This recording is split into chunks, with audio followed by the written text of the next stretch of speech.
All right, I want to welcome everyone out to the Iceberg of Horrors, a one-shot adventure for Dragonbane. I have run this one before, and it was a great time and was actually a little difficult. So we'll see how it goes this time. Hopefully, it is just as exciting and proves just as entertaining. To get started, we've got flavor text. All right. The journey northward promised coin, adventure, and the thrill of new horizons.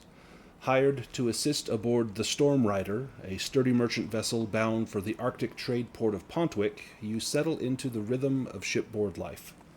The 6-week voyage took you from the temperate southern seas through increasingly frigid waters, where the wind carried the scent of distant ice and the sun hung lower with each passing day. The 3 silvers a day promised by the captain, along with food and a swinging hammock to call your own, is a fair deal, and you work hard to see that the journey proves profitable. During the journey, Johann, what do you do on board ship? Do you help out with any of the duties on the ship? Oh, well, certainly Johann would see this as an opportunity to keep his sword arm in shape, and he would make sure that he's swabbing the deck and helping raise the mast and whatnot. Excellent. And what about Gotrek? How are you situated on board ship? What are your tasks as you journey? He's probably somewhere at the front of the ship, most likely doing some kind of heavy lifting, but probably keeping an eye on the state of affairs as well. Yeah, maybe you're in charge of the anchor, lifting and stowing, and anything heavy that needs to be hoisted. You're the one they call on. What about Raven? What is Raven doing on board ship? Not much. Whenever she practices her pyromancy, she gets a stern look from the captain, because ships and fire do not go well together. So she's a bit sullen and bored. Yeah, she probably makes little embers in her hand and then quickly throws them over the side, just unable to really get that big burst of flame that she craves. And what about Star? What is Star doing on board the ship? I think he's probably hanging out with the navigator, learning how to use the little navigational tools, Oh, and excellent. staring up at the sky and In I don't know, using that what's it called? The like the sextant? astrolabe, or yeah, the sextant, yeah, holding it up and trying to figure. I think that's for longitude or latitude. I don't know which one. I think it measures the angle of the sun from the horizon, so that's going to be latitude. And that's as much as I know about sailing. Um, Give me a seamanship roll for Star. Let's see how well you do with this task. This is going to be bad. Yeah, well, you got a, you know, 7 out of 20 Oh, chance of getting it right. So you just click on that, and it'll ask if there's boons or banes. There are none. You can go ahead and just do a straight okay. seamanship roll. Okay, yeah, that was really bad. So the good news is you'll have a chance to improve that. So off to a rousing start here. Um, the navigator entrusts the steering of the ship to you for a day, and when he comes back the next day after having some time to himself to relax and get well fed, he is most dismayed to find that you are several miles off course. Um, you're a little bit more northerly than they would have liked. In fact, you're kind of out of the trade channel where you might see lots of other ships. He tells you not to mention this to anyone. The only ones that know are you and him.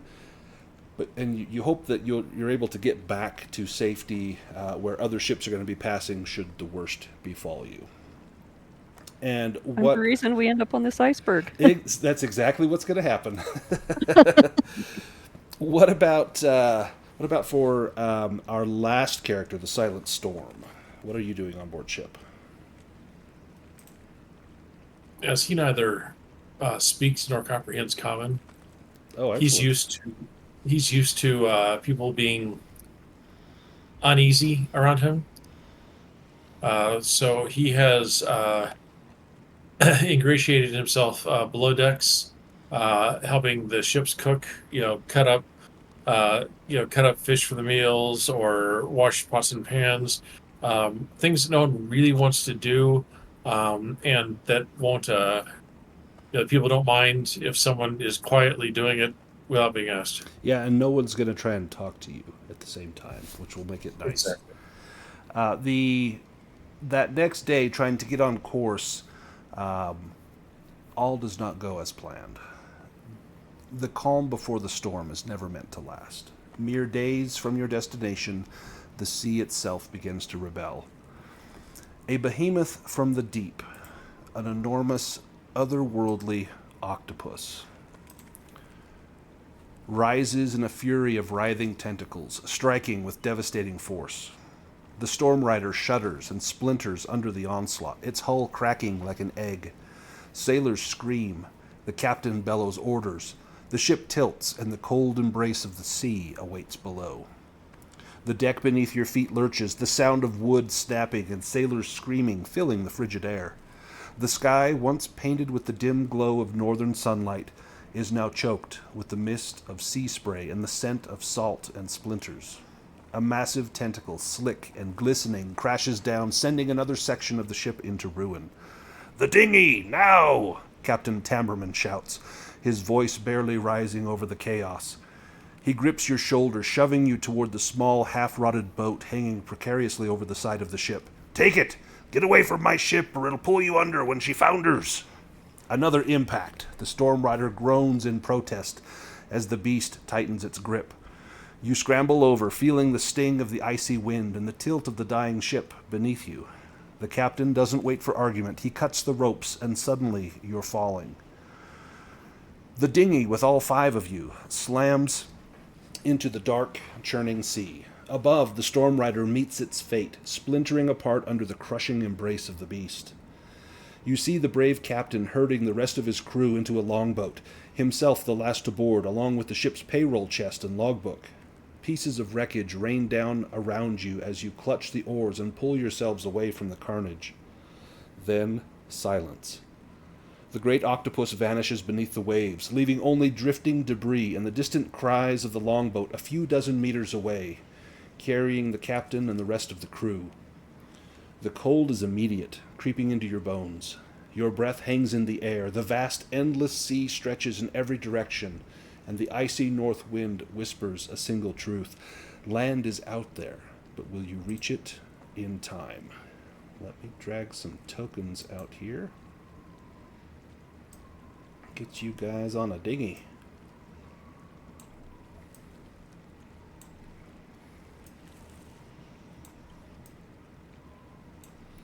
And just as you begin to orient yourself, the captain cries out, "Everyone gather up! We got to stay together! No one's lost!" And then the great octopus rises up again from the sea, lashing out to attack. We're going to roll for... I guess you don't roll for initiative. We're going to draw cards for initiative. Let me add us to combat. If you go to the combat tab... why is everyone invisible? Let's get us all visible again. There we go. You can draw a card for your character. I can do it for yourself if need be. There we go. The giant octopus goes first. Tentacle Slam. The octopus slams a tentacle hard against an opponent within 6 meters, inflicting 2d6 damage. It's going to go after the longboat with the captain. And you see the tentacle smash down amidships of this longboat, and both ends just plunge outward away from it. There's a great splintering of wood, and as the tentacle comes up, you see that it's clutching 2 crew members in its great saucer-like suction cups. It lifts them up and begins to constrict around them, and you can hear the cracking of bones drowned out only by their screams. Raven, you are up next. All right, Raven will cast Fireball. Okay, so let's see. Select. All right, Yep. T, you click on the monster. Okay. Then hit T. Yep. Fireball. Looks like you're targeted. Yep. Got it. Oh. You want to push that? Definitely. Oh, that's even worse. So Crap. your fireball goes off, but your aim is errant. The ship's bobbing, and you haven't really had a chance on the Storm Rider to really cast your spells. And you find that the bobbing waves makes it difficult to target, and your fireball sizzles harmlessly into the water.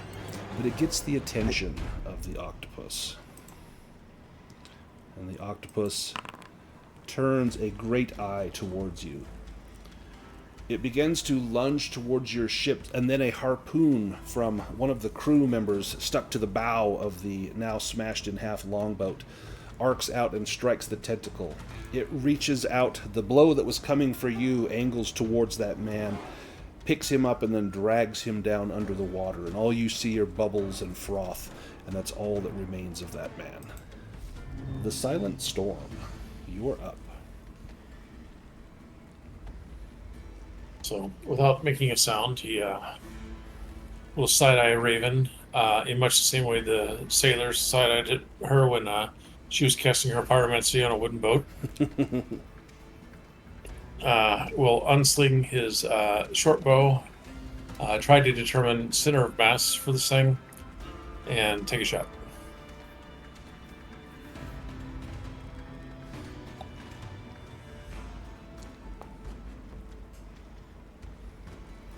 Well, He's we are also doing not- great. Also not used to Yeah, rocking on the ship, and the You can center see- of mass is probably under the water. and honestly, that just means the octopus doesn't. I don't get his attention. Yeah, it's so big. You probably hit it. It just did nothing to it. The octopus is going to. It's now going to lash out. This will be towards the captain, and the captain is holding the payroll chest, and it grabs the payroll chest and wrenches it free, and you see a spray of silver, copper, and gold coins against the sky as the chest is ripped open and the contents go scattering about, plopping into the sea like a hailstorm. Go Trek, you're up next. Yeah, well, this is a giant octopus. I'm not jumping in the ocean and going after it. Is there anything I can do? Maybe I can row the... Yeah, you can the try to board get or away something. from here. That would be Yeah. a seamanship, or I'll let you do a strength roll with a Bane. Because you're not really concerned about where you're going, just away from here. Oh my gosh. Look at those die. Those are... That's beautiful. So you're kind of small. You're only pulling on one oar, and all it's doing is making the rowboat go in a circle. So the dinghy's just doing little circles in place, and you're rowing harder and harder and harder, and it's just not getting anywhere. Goodness, Johan. Yeah. Johan will say, go Trick, give those oars here, and then he will take hold and begin to row. Put your back Oops, into sorry, it. that should be a Bane. Sorry, let me just roll that one extra. Either way, it succeeds. Okay. So you gained some distance from this octopus. You're out of the range of its attention. It's still kind of plucking sailors from the sea and smashing them down, ripping them apart, just causing all sorts of havoc. Star, you're up. Okay. I think I will try to cast a... Oh, I don't know if I want to draw its attention, though, because we're getting away. Right.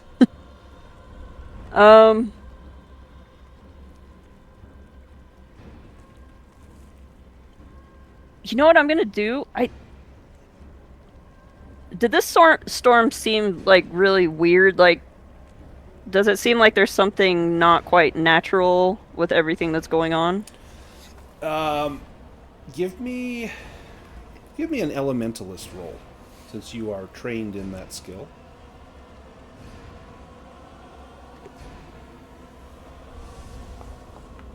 Oh my god. Wow. Do you want to push it? This is just for Oh. knowledge. Why not? Perfect. Go ahead and choose a condition, and then click push roll.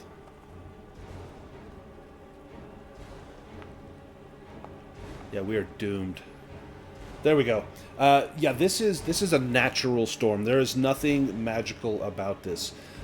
It is very likely because you were somewhat off course, where the wind currents are a little more unpredictable, and perhaps this area is more prone to sudden storms like this. But you get no sense that this is magical in nature. This is absolutely 100% a natural occurrence. Oh, okay. About how far away are we from this Right now, octopus? you're probably about 40 meters. Okay. Well, in that case, I don't really think there's much I can do at the moment, except maybe try to help Ro. So give me another seamanship roll, or you can do a strength roll with a bane. Oh boy, this is bad because my strength is pretty bad. Yeah, what's going to be more likely? I guess I'll try to roll strength with a bane.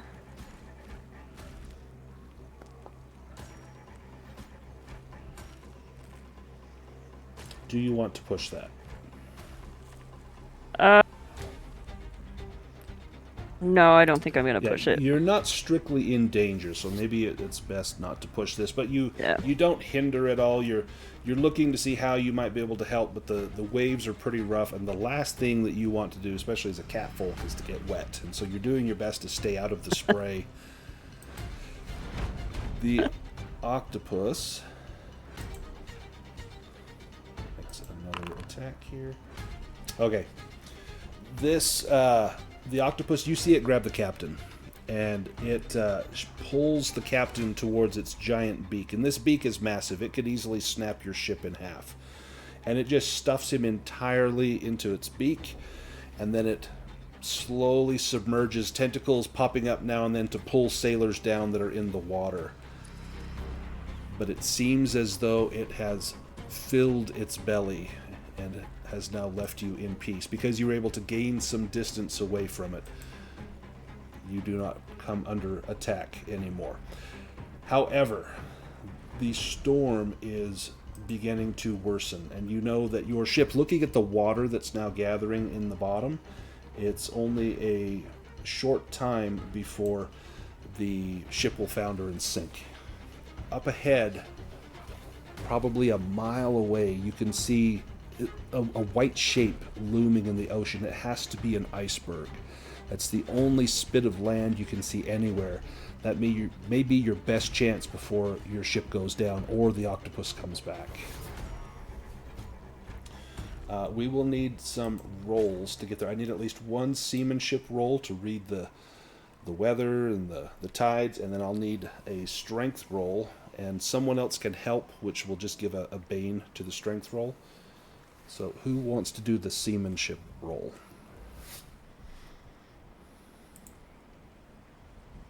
Not Raven. Any Johan's a volunteers? 5, so. Someone had a 7. Was it? Did Star have Me. a 7? Yeah. Yep. And you've already gotten the demon on seamanship out of the way, so do you want to redeem yourself and see if you can read these the Well, currents? I'll try. Famous. See if I can last remember words. anything that the navigator told me. Just exactly. So yeah, he told you one thing that you have to know is you have to know that you don't want to be caught sideways in a swell, and so you're able to kind of direct the rowers, angle the boat to the right, my right or your right, starboard, and then the ship kind of veers to the right, rides up a swell rather than just getting tossed onto its side. I will need a strength roll. Let's have Gotrek give me this strength roll, as maybe you spell off Johan as he gets you a short distance away, and as you spell him off, he will give you a boon on that roll. So is there still a bane? He's still a bane, so it'll just be a straight roll. All right. Just because it is still kind of rough seas. Yeah, Oh, it's a good map. There we go. Excellent. So, Gotrek, you managed to pull the rowboat towards the iceberg. Let's go there now. Let me drag your tokens down here onto the iceberg. You get there just as your ship is ready to snap in half. In fact, as you scramble up, you see that pieces of wood are drifting out into the cold sea. But you have made it in one piece. You are on this iceberg. There are huge rifts and ledges of snow that you can see up ahead of you. They actually block some of your sight. You need to walk around there to really get a good look at what is going on. There seems to be a smaller peak just to the north of you and a much taller peak to the northwest.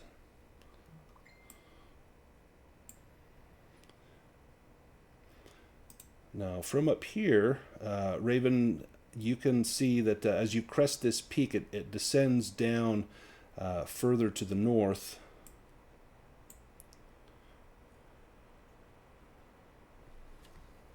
I say we find shelter. It's going to get very cold soon. As you sneak down, Like, good idea. you see that there's a little pathway that leads down from that peak. From this elevated point, you look out and you see no ships. There's no other ships in the area. You see no signs of survivors. Rescue will have to come through your own hands. Now, there, Raven, you see an igloo. And this is a large igloo. It's large enough you could almost walk upright through the entrance to this igloo. I will motion to my fellow shipwreck mates and not say anything out loud, but motion for them to come down. If they're trying to be silent, they can give me a sneaking roll, and I'll allow it with a boon because the wind is blowing, and it will mask some of the sound of your passage.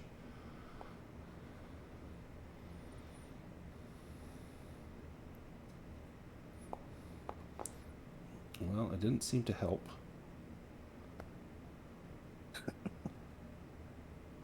So Gotrek was able to sneak, and Star is able to sneak. Everyone else, you're just crunching into the ice. Before long, you hear a rumble coming from the igloo, and a huge figure steps out. Massive, blue-skinned, 10 feet tall. Let me post a picture.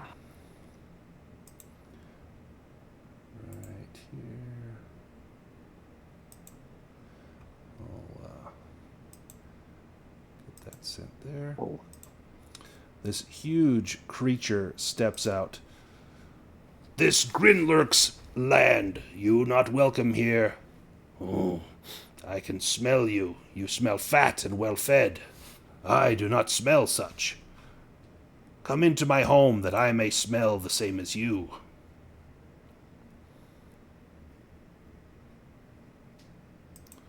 And Gotrek, you look maybe the most stout. Probably have the most meat on your bones. You come first. Guest in Grinlurk's home. Guest for dinner.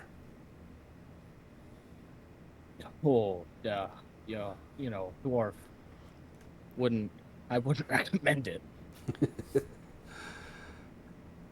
You see him reach behind his back, and he pulls a great sword. The blade is blackened with some strange metal. He holds it non-threateningly, but he's got it out and brandished. Kind of puts the tip into the ice. Grinlurk say you have no choice. I insist. All right, Raven steps forward. You are scrawny. I will save you for dessert.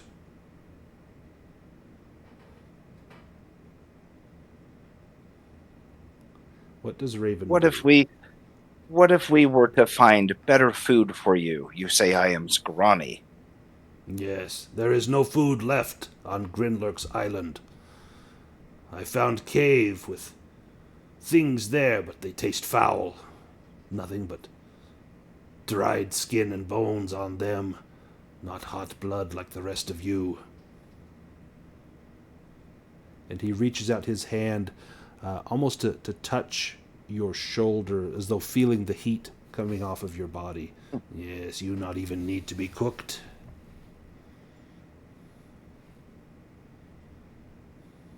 All right. What food Let can us you in provide for Grinlurk? Well, give us some time and we will go find food for you. Where do you propose to find this food? From the sea. I have fished the sea to no end. I caught fattened seals that came up here on my island, and I ate them, and they no longer come around. I then used some of the blubber to lure in dumb fish. I grab them with my great hands, or spear them with my sword. But I want something other than fish. Is there anything else on this iceberg, this home of yours, that we might hunt for you? There is cave in Great Peak, and he points down kind of to the southwest. I too large to fit in cave. You find food there. If not, when you come out, Grinlurk invites you to dinner. I don't like the sound of that. We will go hunt whatever resides in that cave. He looks at Johann. You have scales like fish. I can clean those scales off of you with my sword. And he's referring to your chainmail. Yes, well, if you're so hungry, perhaps for now I will leave you with one of my rations. I will portion out a field ration for him. And he looks at it. What the hell is this? Sniffs it. It's dry. Is this bread? Well, it may not be the most delicious, but it will keep you from starving. He shoves it into his mouth and chews a few times. This buy you one day. But Grinlurk be very hungry tomorrow.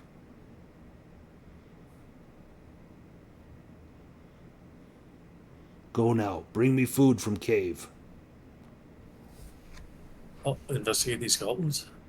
Yeah, they give me a spot hidden roll as you look at the skeletons.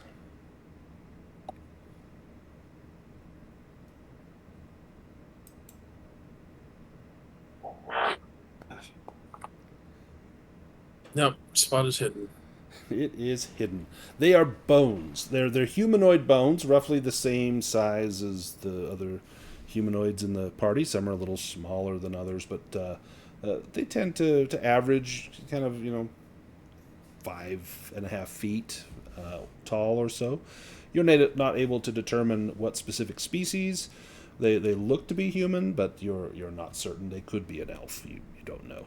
There is no meat left on these bones, just some dried bits of sinew is all that's left.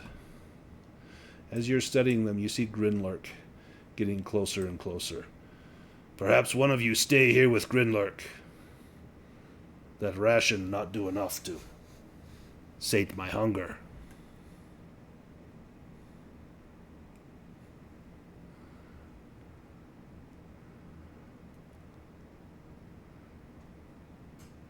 I think we are all needed to go hunt this prey of yours.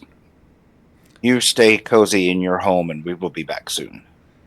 He takes the Silent Storm's ration. Very good, very good. And he heads back into his home. He's got it eaten before he gets there.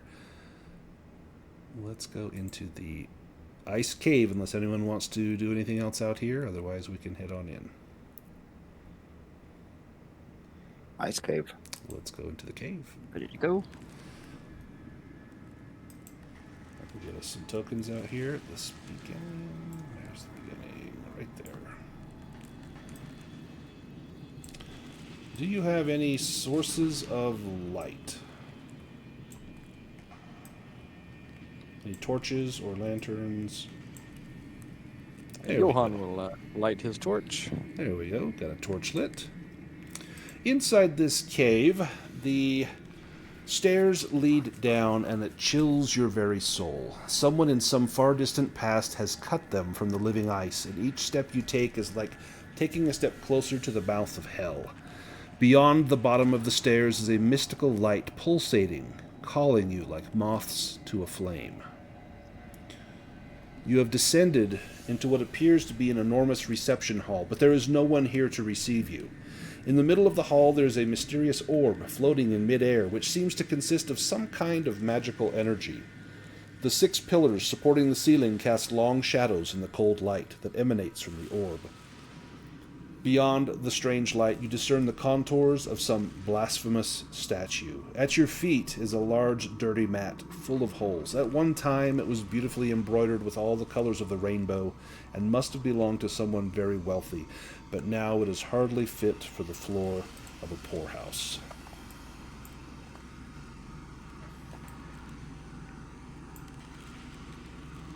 I think Star would probably want to cast Sense Magic. Yeah.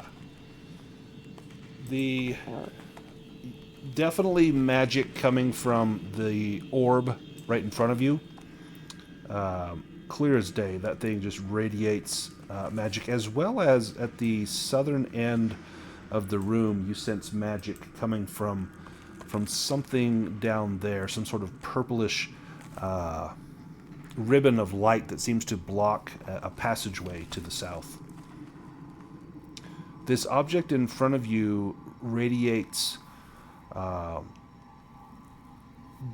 light, and if you look into it, trying to detect what magic there might be in there, you see a stream of stars and constellations moving rapidly across the night sky.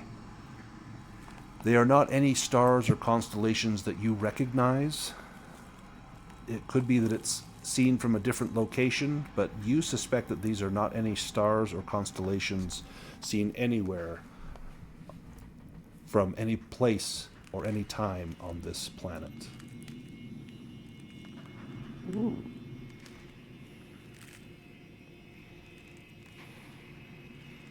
There is a large statue just south of that orb. You can see the statue right there, if it won't let me ping it. Right, there's the statue, and the statue is it's a warrior carved in ice. He is portrayed wearing armor, armed with a morning star, and with angel's wings emerging from his back.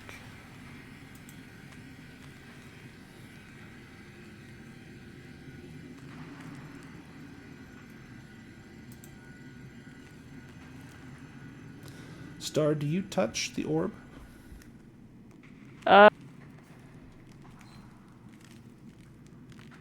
Yeah, I think Star will kind of reach out a little hesitantly.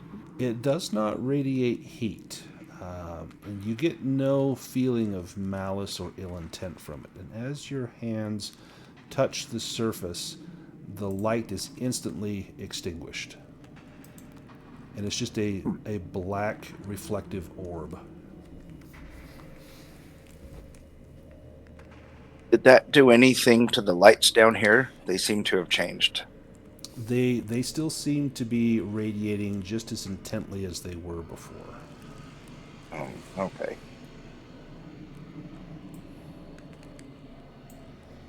How big is the orb? It's about maybe a meter across, so it's about 3 feet in diameter. It's quite large. Looks to be like polished black obsidian. Okay.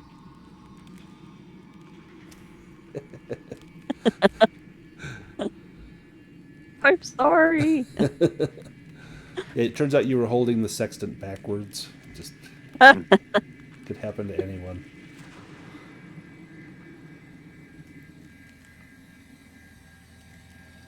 I'm going to inspect this a little more closely, but I'm not going to touch it. Yeah. You can either give me a an elementalism roll because it does look magical, or you can do spot hidden to really get a close look at it.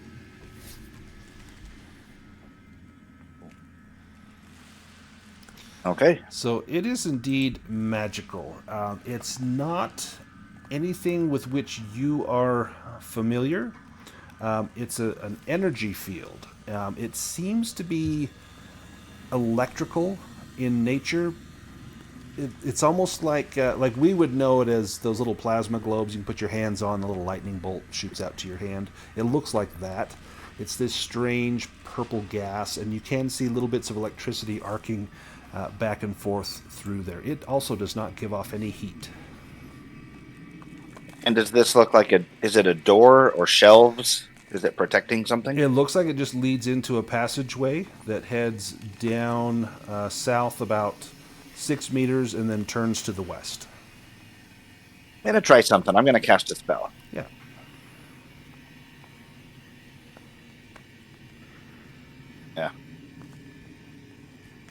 Yeah, I do want to push.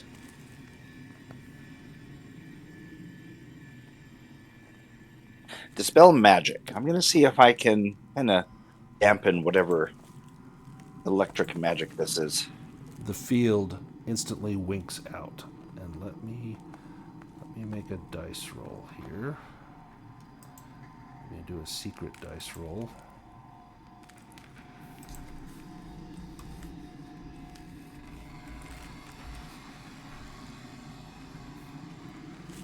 Okay. All right, it winks out as though it were never there. I don't know how long it'll be dispelled. Star, should we go through this entryway?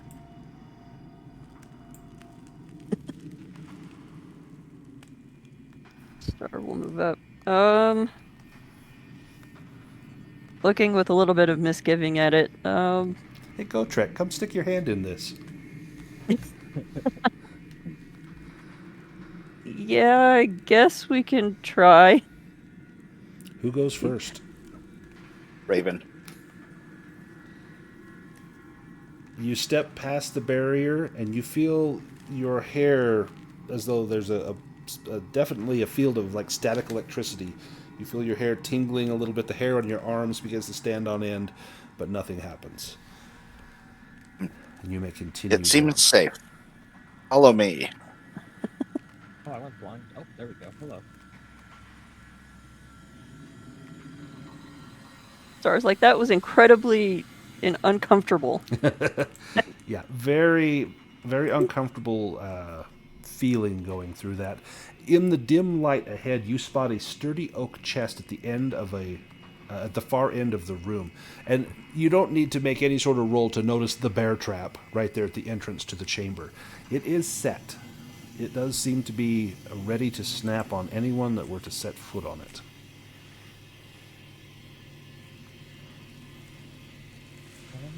Interesting.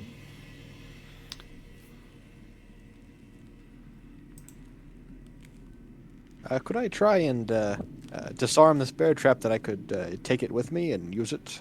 Absolutely. A sleight of hand roll or a hunting and fishing roll would suffice. And, well, actually, could I set it off with like a piece of wood first? Just poke the pressure plate? Do you have a piece of wood? I saw some sticks near the entrance. Yes. Yep. So then those sticks could be fashioned into torches or anything you might need. You'd be able to go get back and get one of those sticks. You set it in there, and it snaps and just obliterates the stick. Just snaps it right in half. It's a very strong bear trap.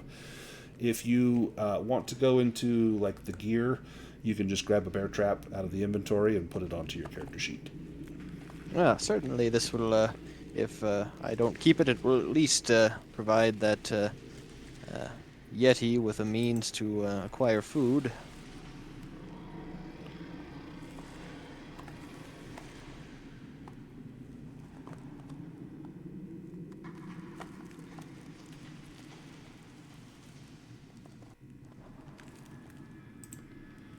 So the pathway seems to be clear to that chest.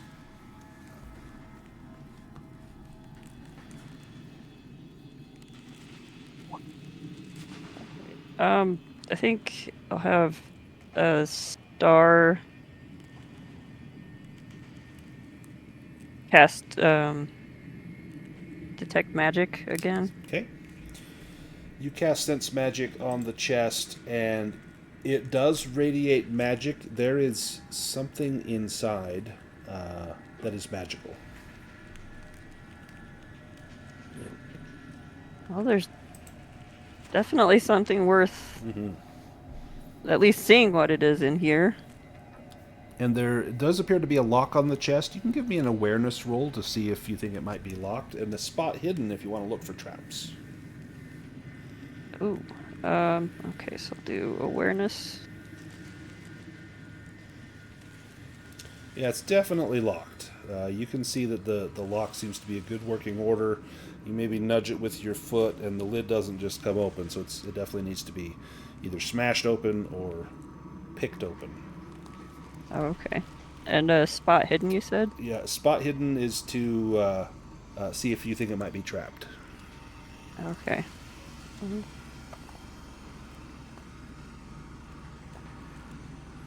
You look through it, and you see that there was once a small copper filament, but it has since decayed. You just see the little curled green ends of it. Whatever trap was in here has been either set off or has degraded to the point where it is no longer functional. Okay.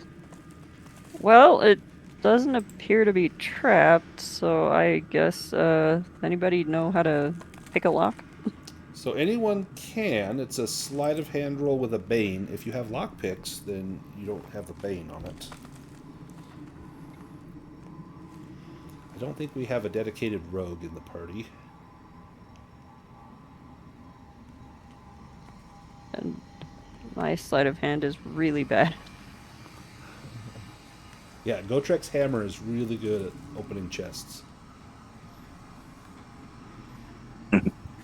I'll move out of the way. Gotrek smash. Potentially, but if the Ronin has another idea.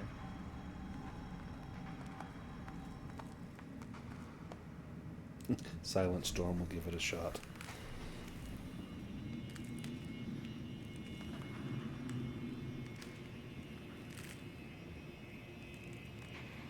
If I knew that all we had to do to keep Reese quiet was to give him a character that doesn't speak the common tongue, I would have done this a long time ago. Oh, goodness, that's terrible there. Does Silent Storm push that?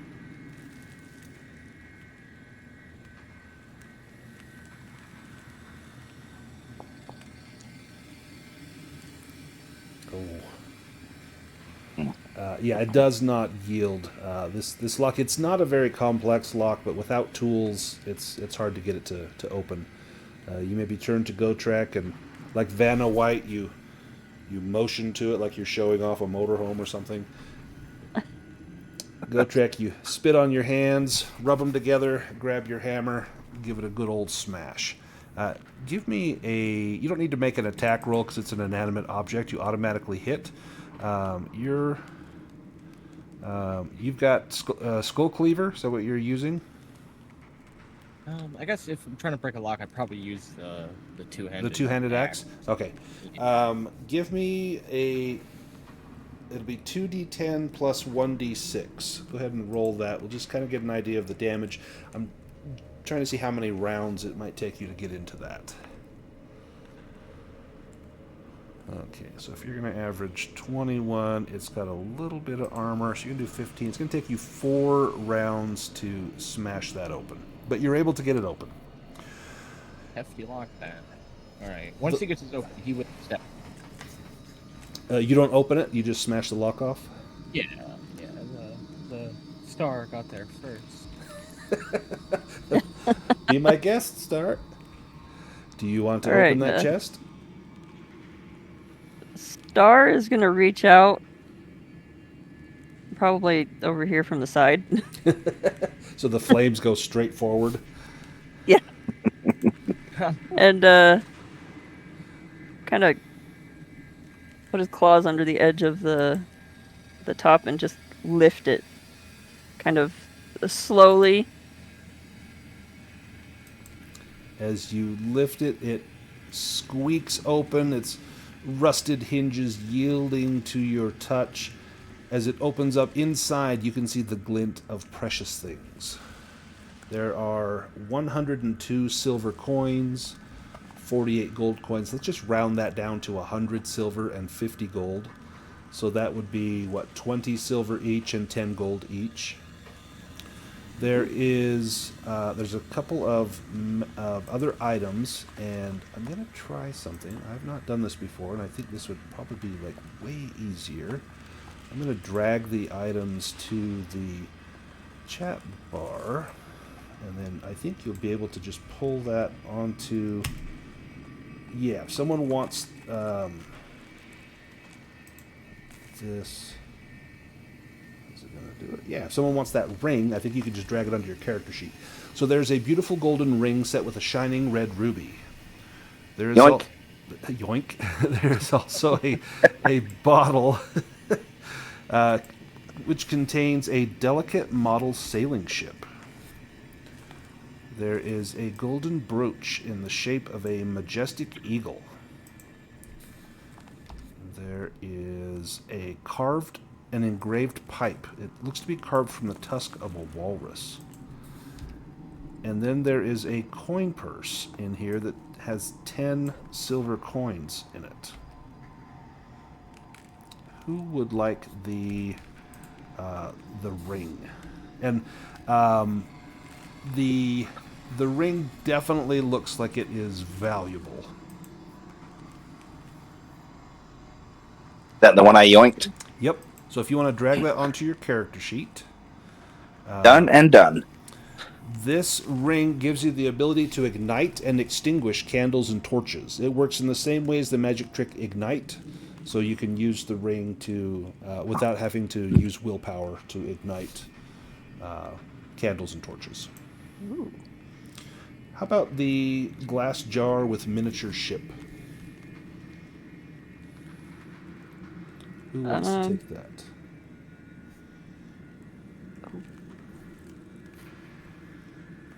Maybe Star. I think Star would probably think that was interesting. So you should be able to just drag that onto your character sheet from the chat, and it should go right on there. The ship inside is very delicate and very fine. It looks as though an absolute craftsman designed this. It's not, some rudimentary model, but this is down to the finest detail. There's the golden brooch in the shape of a majestic eagle. If anyone wants to take that, they can. Whoever takes it can give me an intelligence roll made with a bane to see if you recognize this symbol, the eagle. There's also the carved pipe, carved from the tusk of a walrus. And anyone who smokes this pipe receives a boon on their next seamanship roll, and this could be used once per day. And the coin purse, this the coins in the purse can be used to purchase goods and services without any problem. But after one shift, about several hours, 6 to 8 hours, the coins will teleport back into the purse. In other words, this is a tool for petty thievery. You can pay someone with this silver, and then within 8 hours, the silver's back in your bag. That's awesome. So I will let you guys divide those up as far as who wants what. You go ahead and speak up if you want it. If someone wants to try and identify that brooch, give me an intellect roll with a bane. I'll try the intellect roll. I have a pretty high intelligence. I think the Silent Storm should take that pipe.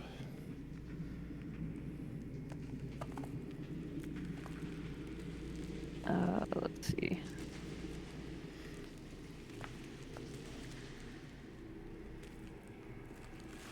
Nice. So, Star, you know that this brooch, this majestic eagle, this is the symbol of the house Branda. And Branda is an old house. They are in basically ruin, destitute at this point, but they were once very formidable in the north.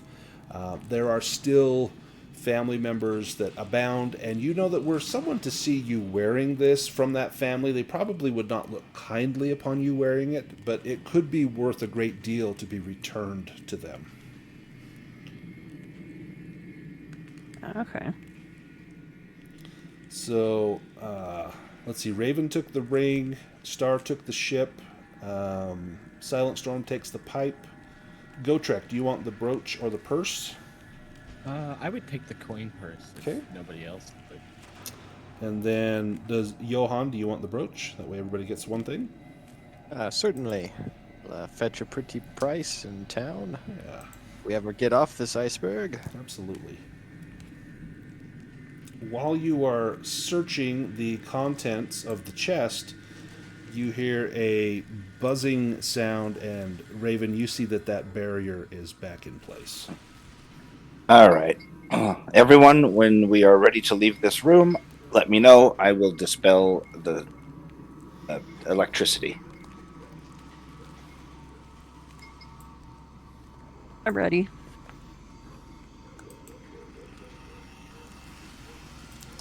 The light flares out again, yielding to your magical touch. Oh, come on. Trying to move. There we go. Let me roll a dice just to see something here.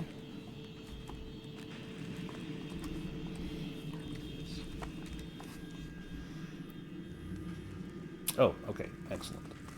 All right. So from this room, there are a few side passageways. There seems to be a passage up here to the west and another one just below it, and there's one over here to the east as well.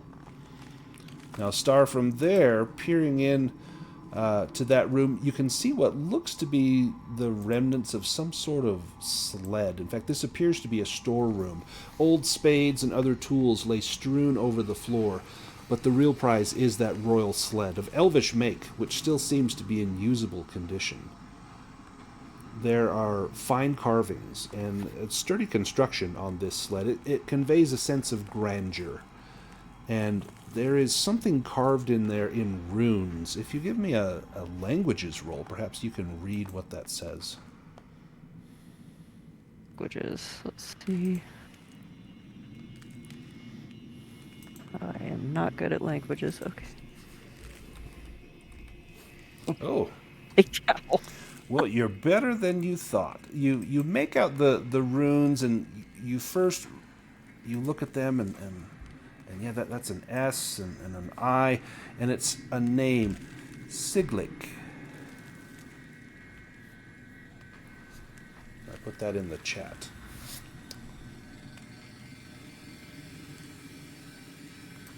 Just be like, sig, swimmy, swammy. Swanson, Samsonite. That's it. It's way off.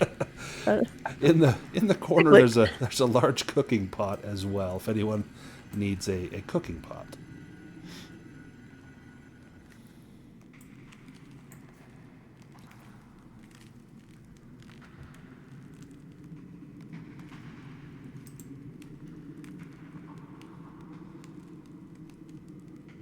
Don't know. Would it be worth anything? Probably not a lot. It might be nice if you need food, need to prepare a meal, but otherwise it's just some kitchen sundries. Oh, okay. I don't think Star would need that, but come out. Oh, that's interesting. There's a really nice sled in there. Yeah, like really nice sled. You could use it for firewood if you had to, but it might fetch a good price as well if you could ever get it off of here. It probably would not float like a boat to get you off the island, though. Ooh, but we could put stuff on it and drag it behind us. Absolutely. All right. What about one of these other hallways? Which one do you inspect? Well, I would prefer one of the bigger, tougher characters inspect it. I will stay behind. Well, go trek in case there's a breeze. We can't have the torch going out, so. Of course. Yes, you're wise. Yes.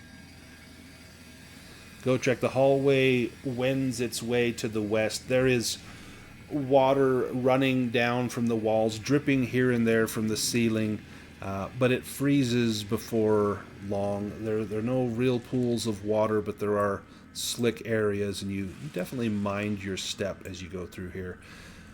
You see, when you come into this next room, Gotrek, you're the first to see it, and you see a horrifying sight. This is a dining hall.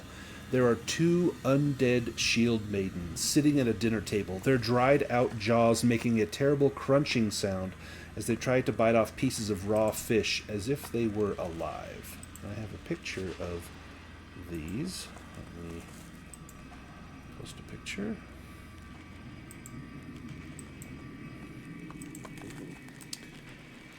Upon seeing you and smelling you, they both turn and rise up from their seats, drawing out swords. And we're going to be in a battle. If you want to draw initiative, I'll get us some battle music going on.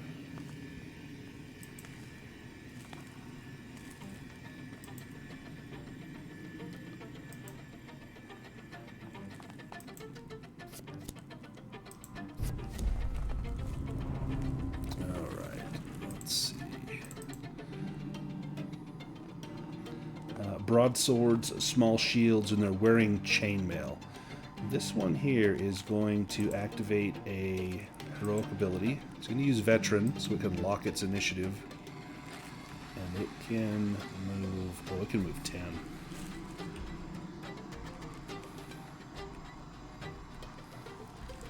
It steps right up to Gotrek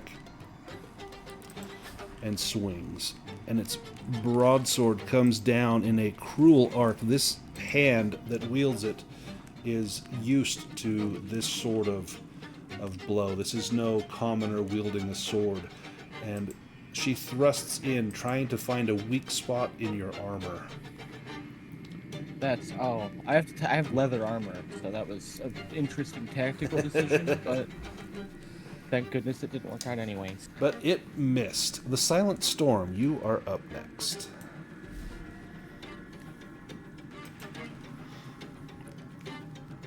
Am I allowed to go diagonally next to these guys? Like, can Yes. I go, Yep. Yep, You could go And then through get, Gotrek and into the room if you like. All right. I'm under Gotrek, which I don't like beginner dwarves, but Let me move Gotrek for you so you can move out of there. Let me just move him down. there we go. There we go. And we'll put Gotrek back. There we go. And we'll target this one and quietly and efficiently slash it with my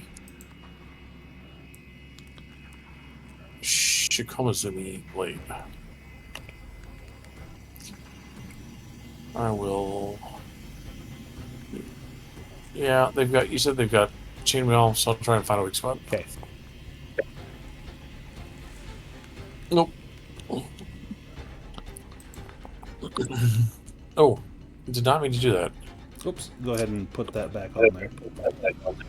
You definitely don't want to be exhausted. No. I was trying to look at what dice I rolled, and it didn't matter. See if the final weak spot mattered, and it didn't. So that's it. Yeah. Gotrek, you're up. Well, that was very rude. I didn't even get a chance to say hello or nothing. Jeez.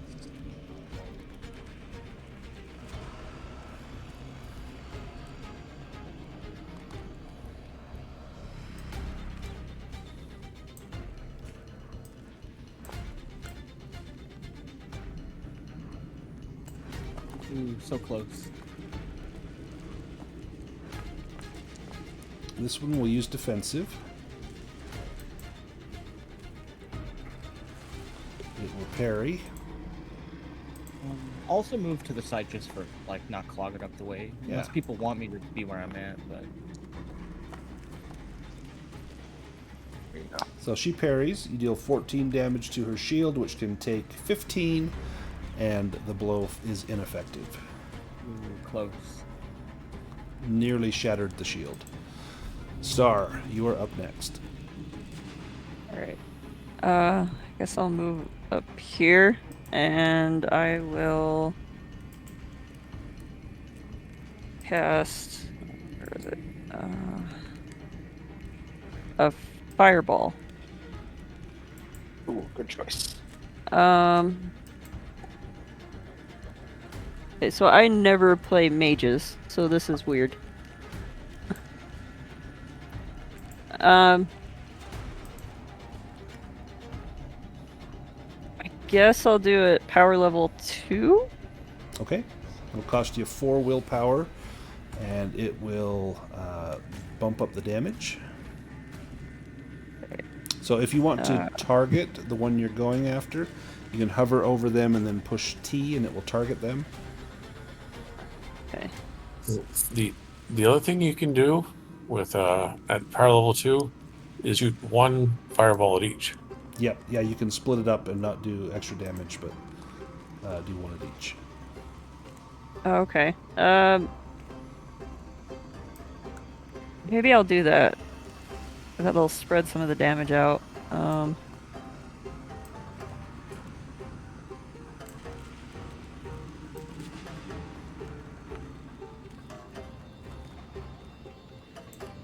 we go. Go ahead and roll damage. Oh man. So, and you're doing 2 fireballs instead of 1. Yeah. So you rolled a 5 and a 1, so 6 points to this one, and then roll 2d6 for me, if you would. Okay.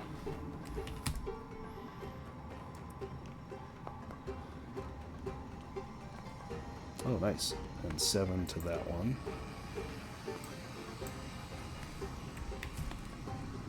And their chainmail does prevent some of that.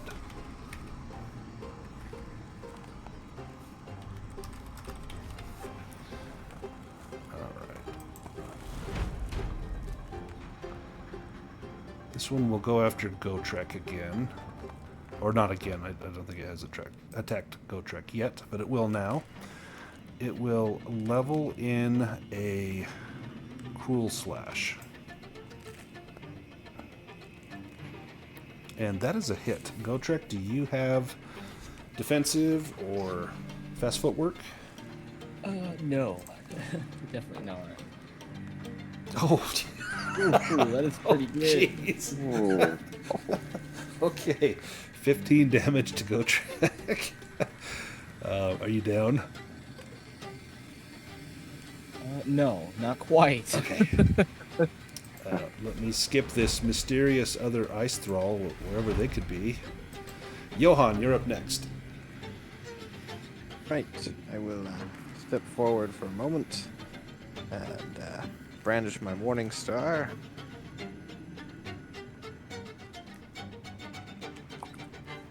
Oh, that's not good. Let's see how far you toss your weapon. 5 meters. It ends up right. In fact, it ends up on the table with the fish.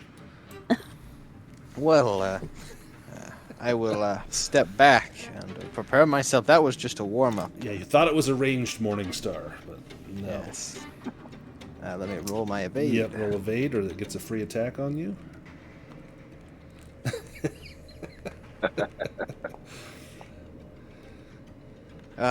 Missed it by 1. You gonna push I'm it? disheartened that my Morning Star is now over there. There we go. Nice. Raven, you're up next. All right. And I get in there. You could get Yep, I guess I right can. there, and you could see. Let me move Johan out of the way, and then so you can see your token. Then we'll move him back. So I can do that, and that, and that, and that, and we're rolling. Oh, oh my gosh! Click on the All right. mishap magic table. Let's see what happens. Oh, struck by amnesia. You forget who you and the other player characters are. Roll a 1d4. Every morning. Dispel will Every dispel morning. it. Which Yes, is the good but thing. I forget. What am I dispelling? Yep. So if you on Okay. the chat box, you can click on that little dice next to the D4, and it will roll that. Or Let's just see. every morning you'll roll. Okay. So Right. yeah, I see. you're like what? Yeah. Yeah. So suddenly you have no idea who these people are. Yeah, I didn't have amnesia. And we go to the Okay. next round. Johan, you got number 1. And give me an awareness roll, Johan. Okay.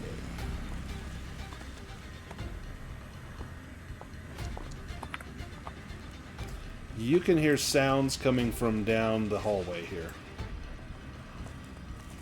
Well, that's definitely not good. Doesn't bode well. Perhaps we should deal with these ice thralls with haste. I'm pretty sure that Johan had a stroppy, the sword, but it's not on this character sheet. Oh, look, you did have it because you did the. You just Because I did know that one. was what Johan. That was his first adventure, and he took that with him, but it's not on his character sheet. All right, let me grab it because yeah, you did have that, and you may need it since you threw your Morning Star away. Stroppy, right there. There we go. Now it should be on your character. All right. Well, I will draw out my serpentine sword. So the downside is since that wasn't at hand, although would you have had that at hand? Because what's your other weapon?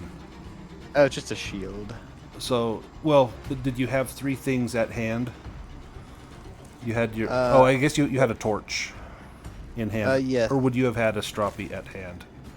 Well, I didn't have my torch at hand. I just had it in my inventory. But weren't you holding the light for us? Yes, I did have a torch out. Then that would be also at hand. So you would have a torch in hand. You'd have to draw a stroppy, which would take an action to draw a weapon if it's not at hand. Does that make sense? Well, if it's not one of the 3 things that's... Good luck, everyone, and I Yeah. will remain behind the corner. And draw out a stroppy. All right. It's going to go after Silent Storm. Gotrek looks like he is about to bleed out, so this Ice Thrall will go for Silent Storm. Swinging a broadsword in, trying to find the weak spot. They're going for a heart thrust, trying to get right through your armor. And, yeesh. Do you want to evade that? Or parry? I will use. Or fast footwork? Defensive. Defensive? There we go. Yeah, I have defensive, so I will. I need to use veteran again on this one.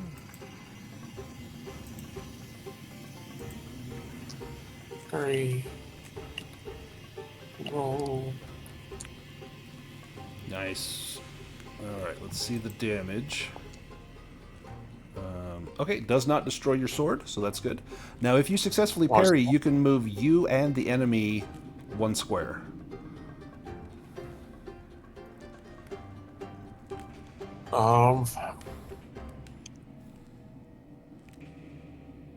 Sure.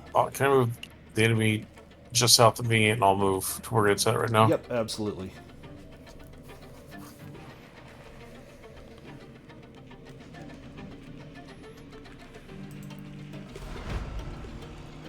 Right. Alright. Raven, you see more of those thralls storming down the hallway, but they don't quite get into range. Star, you're up next. Can I try to do a healing roll? Absolutely. Well, like using the skill. Yeah. So all that would be good for is if Gotrek is down, it stabilizes the dying. It won't actually give him any hit points. And he's sitting on 2 hit points, so he's not down yet. Okay. Well, I guess I'll cast another fireball. Okay.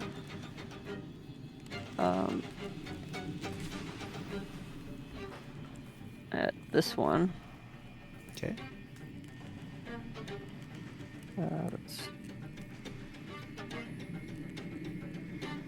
This one I'll just do a power level 1. Okay.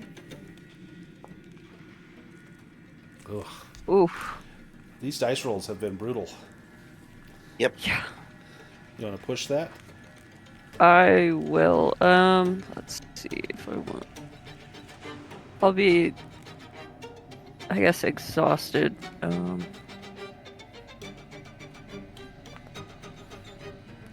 my gosh. Oh no. Raven, you're up. You can see an ice thrall headed right towards you down that hallway. Oh my gosh. Okay, well, I have no idea what I'm doing here, but I know what to do with that thing. Son of a gun. Wow. Alright, well, this just makes me sick. So I'm gonna push. There we go. Ooh. Nice. Give it some damage. And excuse me. Okay, done. Nice. Johan, hold still for a second. The good news, you absolutely splattered that ice thrall. It took 10 damage. It is hanging by a thread. Okay. There is another one coming up just behind it. This one will go after the Silent Storm.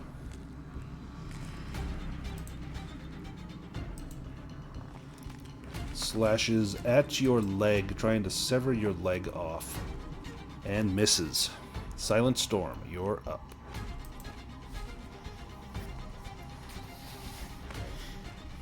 Appreciates the miss. That's my favorite leg. It's in the top 2. But you always have the other one, just in case. Well, Are you... Can you regenerate a leg like you can your tail? I'm gonna go with no. Yeah, let's not find out. I'm not certain I can regenerate the tail. There we go.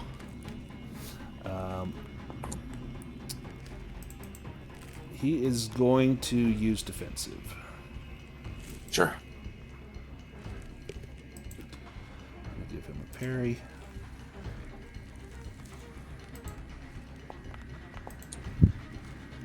Ooh, okay. So you will get another free attack that he cannot dodge or parry. He is going to take the 11 damage, and then you can get a free attack on him.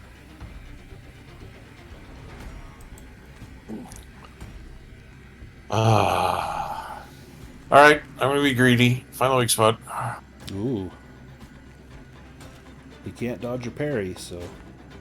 Oh, Yes. dang it. What am I gonna do? Wow, there's like gear strewn all over this room. Go Trek. Can you take this one out? I think, is that one the one that's moved? Or is that one been there the whole time? I think has stood there the whole time. Yeah, that's the one that hit me, so you can get mad at it. Sitting on 5 hit points plus 4 points of armor.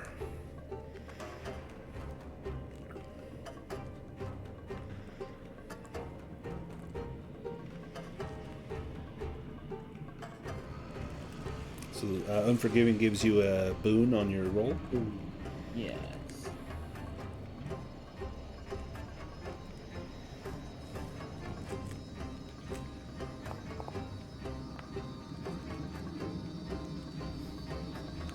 Thank goodness. Has to do defensive. Oh, actually, did they? They dropped their shield, so they can't parry with their shield, but they'll have to parry with their sword. So let me do a parry with the sword.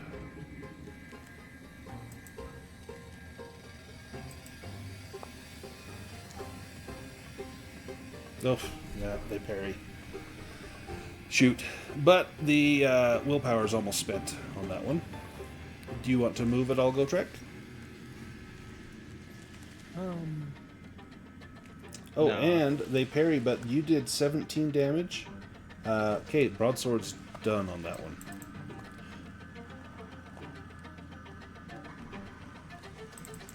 So she has no weapon. Broadsword is damaged, and shield got dropped.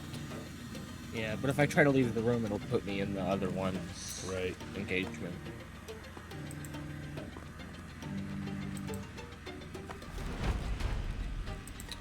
Alright, and then a third thrall coming up the hallway. Round 3. Johan. Ooh, nice. You got number 1 again. And I forgot to do this last time, but I would like to use my veteran ability this time. Oh, perfect. I'll lock Completely that for forgot you. to. Still worked do out for that. the best. Yes, I just saved the willpower. Well, now that I have Astrapi out, I will say, Raven, just stay back here, and don't forget about those 10 gold pieces you owe me. And then I will. She'll give you the 10 silver from that little coin purse that just pulls it out of your coin purse. I will charge up here and yes, slash at them. This one's badly wounded. Do you find the weak spot, or do you just slash? Well, I think they're wounded enough. I'll just. This one for slash. sure is. Oh boy. Oh my goodness. Okay, so I'm not a fan of damaging yourself. It really Unless wants you me get to it hit another myself. time. Okay, there we go. Oh. Well, I'm out of weapons. So you can use your shield. You can bash with it. So check the thing for Astrapi being broken. You can so to use it as a sword, it is broken, but you can still use the special ability on it to cast the lightning. If it's an option, could I just hit myself? Because I would almost rather just have my sword than. Yeah, have it be broken. if you want to hit yourself, I'll let you hit yourself. Okay. Because I would I may almost. call rather you just have- Millhouse, but you can hit yourself. Oof. It's a good Jeez. blow, but I would rather have a working weapon. Yeah, make sure you subtract your armor there.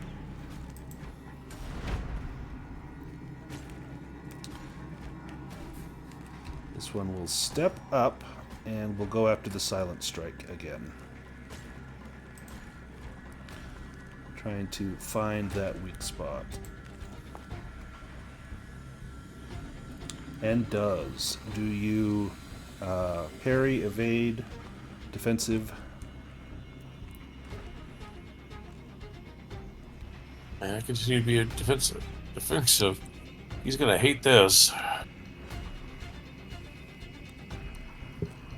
Because this is definitely gonna cost him his bow. Oh. I guess I have to parry with the torch.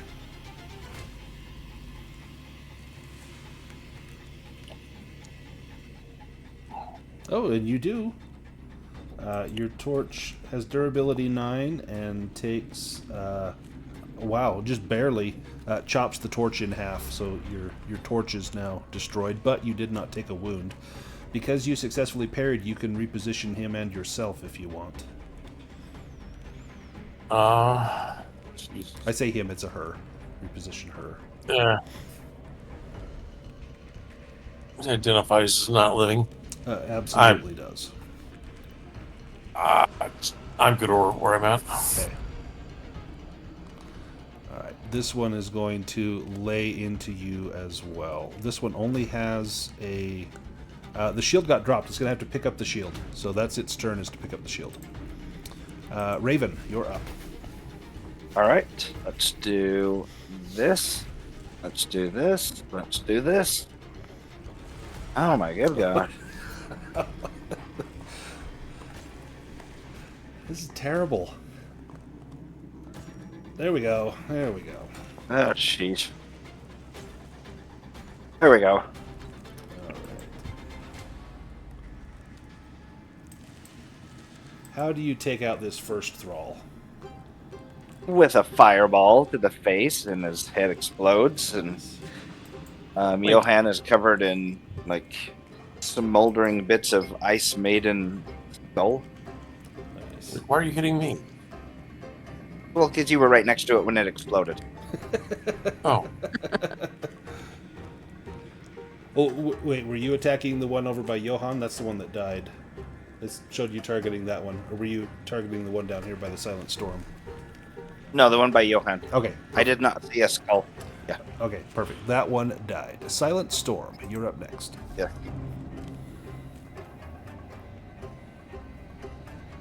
Now pick up your sword.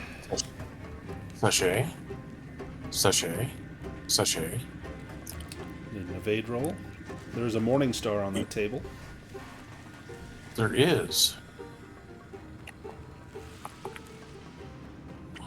Nice. All right. I'm gonna try and shoot this one in the back of the head.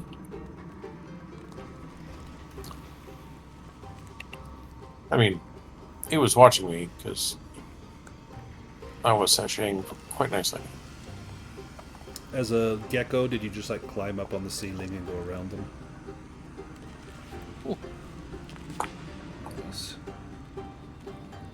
Ooh. Looks like damage.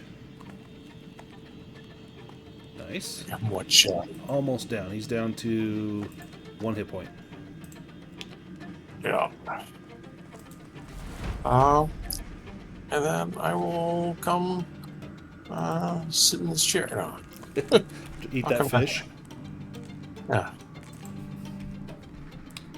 This one steps up and plunges its blade into Johann, aiming for the softest part of your liver. It's going to find the weak spot.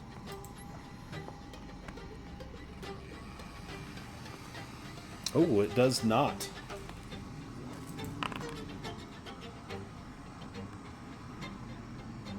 It gets stuck in the wall as it tries to hack into your liver. You sidestep it, and it will have to make a strength roll next turn to try and get that out of there. Go Trek, you're up. Nice. Alrighty.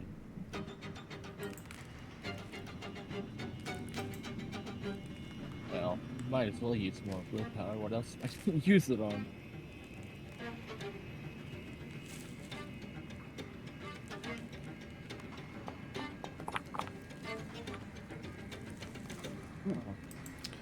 There we go.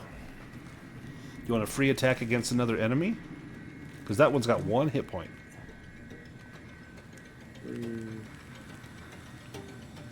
So can I move and do that? Uh-huh. I think that would be the.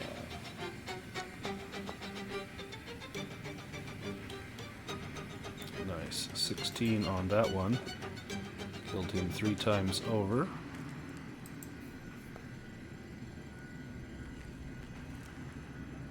Oh, not quite.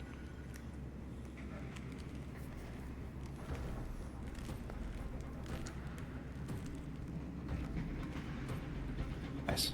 That one is going to have to do defensive. Absolutely going to have to do defensive.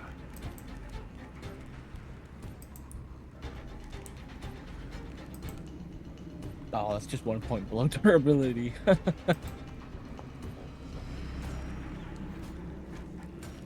Yep. So parries it. Oh, it says targeting Johann. It was not targeting Johann. But that, yeah, just 1 below the durability, so nearly shatters that shield. But it holds strong. This one will step up. Star, you're up. Alright, guess I will try to cast a fireball again. I forget, how do we get willpower points back? So you can do a round rest, which takes 1 round and you'll gain 1d6 willpower. You can do a stretch rest, which takes about 15 minutes, and you regain 1d6 hit point, 1d6 willpower, and remove a condition. Or you can do a full rest, 6 to 8 hours, which recovers everything. Oh, okay. How do we use our hit points? how to use your hit points, like if you need them for willpower points. Yep. So you will choose which die you want to roll. A 1d4, 1d6, 1d8, or I think you can do 1d10. Actually, I don't think you can do 1d10. And then you will roll it, and that's how many willpower points you get, and then you lose that many hit points, and then you have to use those willpower points that round. So you draw from your life force to power your spells. Okay, thank you. All right. I will, I guess, do another fireball at the second ice thrall. Okay.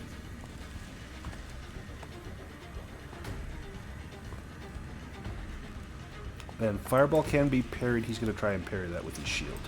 He's the only one sitting over here. Let's see if he can do it. If not, he's taking that hit.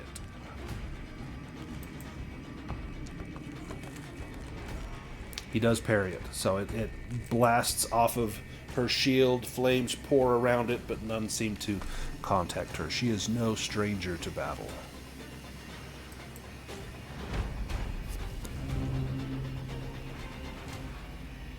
Since that was a successful... Well, actually, it wasn't a melee parry. Never mind. Johan, your turn. I was going to be cruel and reposition you, but I will not. Johan, you have a stroppy. You just hit yourself. Yes. The one in front of you, the weapon well. is stuck. It cannot parry with that sword. I haven't used a sword in quite some time. I have it down now, though. Oh, Hold it by the other end. right. Well, these thralls are perhaps a little scary. We should have played 5th edition for how high you guys are rolling. Here we go. Well, a mighty 5 damage. Terrible. My goodness. Could you do any more poorly there? But you know what? It did nothing. So the armor blocked it all, plus it's slashing versus chain, which gets a reduction there as well. Alright. This one needs to spend a willpower to keep veteran going.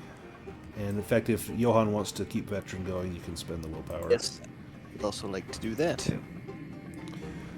And this one's going to lay into Gotrek.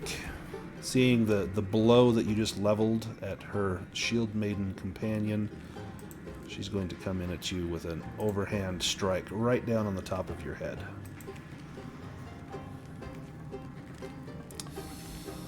No, that is a fail.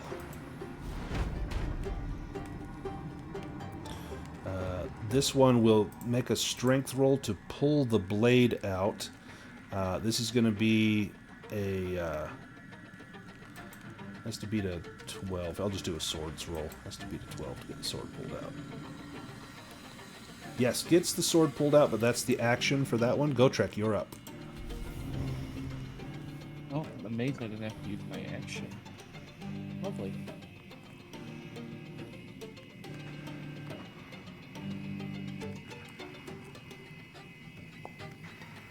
Oh, less lovely. If you guys survive, everyone's going to get like 10 yeah. advancement rolls. This will be fantastic. Stay a little left. Let's see. Okay. Four. Okay, it ends up on the table next to the Morning Star. You guys are making a nice little collection there. Nice. Do you move at all, Gotrek? Nah. Silent Storm, you're up.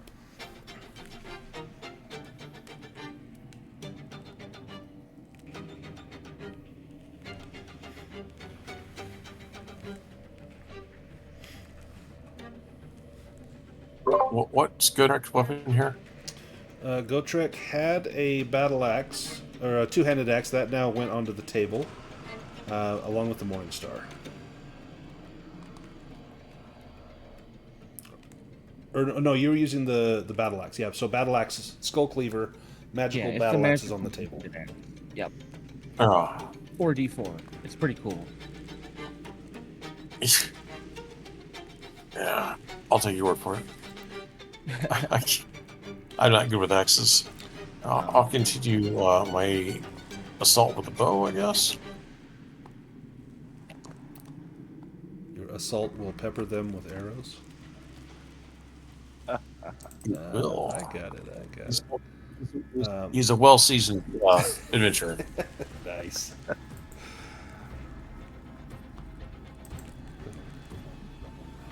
Excellent. Raven, you're up, and then Star will go after Raven. Okay, I'm going to roll a dice to transfer my hit points into willpower. Okay. What dice are you going to do? A D8. Ooh, 5. So you can do a level 2 spell.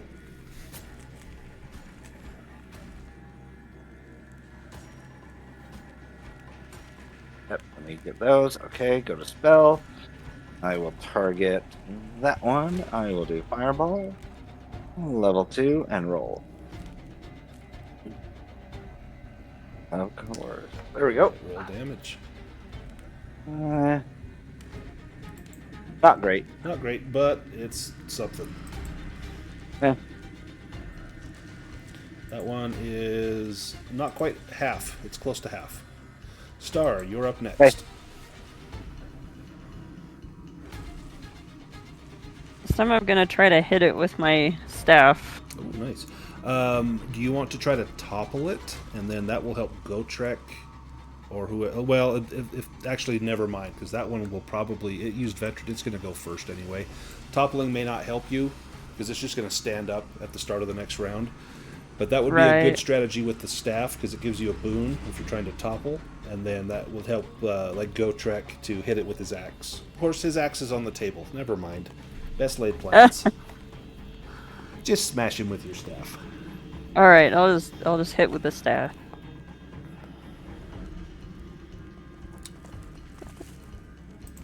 I actually do hit.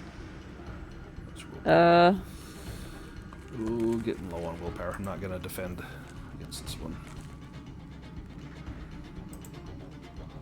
And then roll your damage for your staff. So I think you rolled on your staff skill instead of your staff weapon. Yeah, I did. Yeah, Oops. That's okay. Let's see what your staff does. 1d8, and then you don't get any other bonus, just a 1d8 points of damage.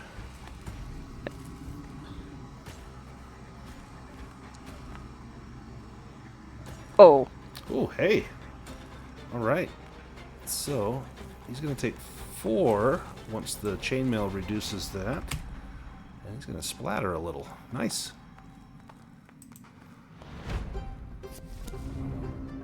All right, Johan, you're up first. All right. I will do veteran again. This one will do veteran as well to keep this spot.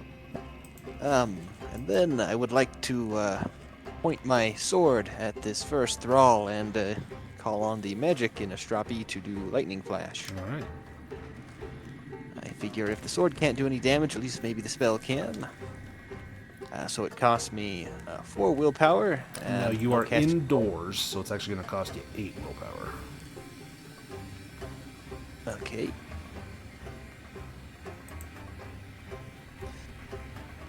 But it's still. Do you before you cast it? Do you want to step back? You'd have to make an evade roll, and then Would it chain to me, or if I'm pointing it towards them, would it just like chain out from the sword? It could still chain to you. We'll make a random roll to see. I will just slash at it with the sword. Okay. You could target this one behind, and then it would only chain to the one in front.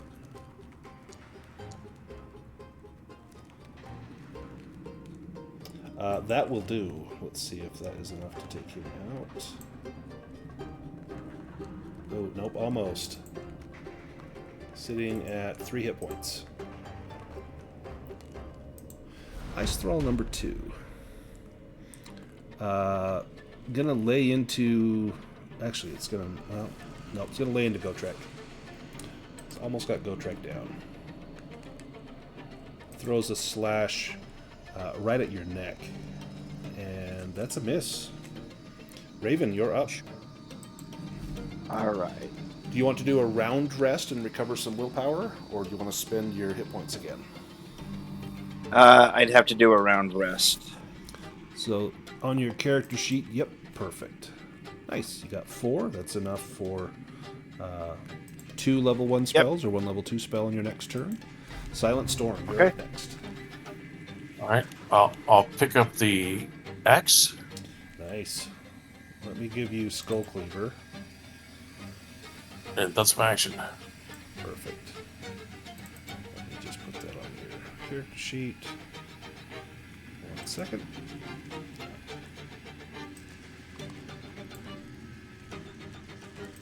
There we go. Alright, Ice Thrall number 5. We'll lay into... Now that it has its sword back, we'll lay into Johann. This time it's going for your arm, trying to take your arm off at the wrist. And that is a fail. Go Trek, you're up. Okay, I keep expecting to have to, like, evade or parry or something, and then I get to my turn and I'm like, oh, I can do something? I can actually do an action. With my other axe, I'm going to try to hit it again. Oh, goodness.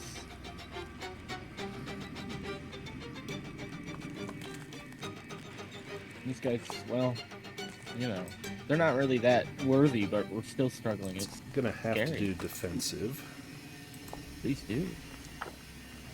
Oh, hell yeah. Oh, that's gonna splinter that shield. No, it ain't. Okay, it is not. No, it's gonna deal damage. How do you destroy this Ice Thrall? Oh, I like to think it tries to get its shield up, but I'm short, so I just, like, redirect it and just, I don't know, cut it down. Nice. It's some kind of undead. You can move if you like. You still have movement left. I can move, but I can't see. You could go Up reclaim there. your axe from. Oh, true. That might be. I mean, I can't see in there actually. Can you do that if you're blind?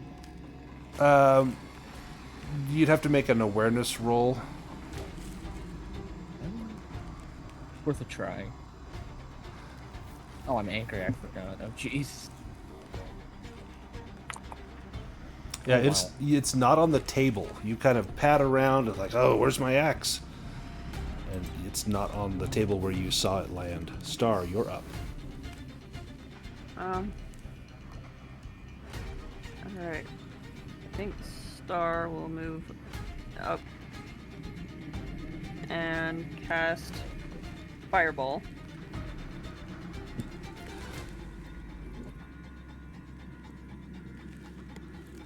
Oh. What the hell? I'll go for Go big or go Power home. Yeah, level 2. this is just a warm-up fight, so you guys are doing great. Oh. Oh,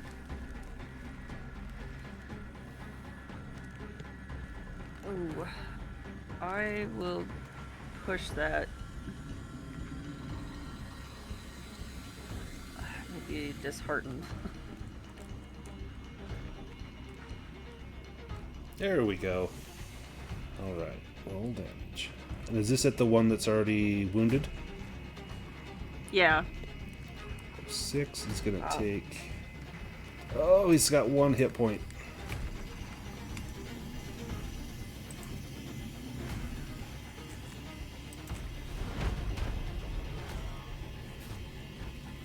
That one can do nothing. It's just waiting its turn to wade into battle. Johann, do you keep veteran going? Yes. Okay, then it's your turn.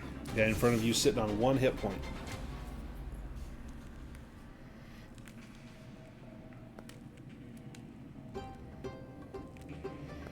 It's gonna have to do defensive.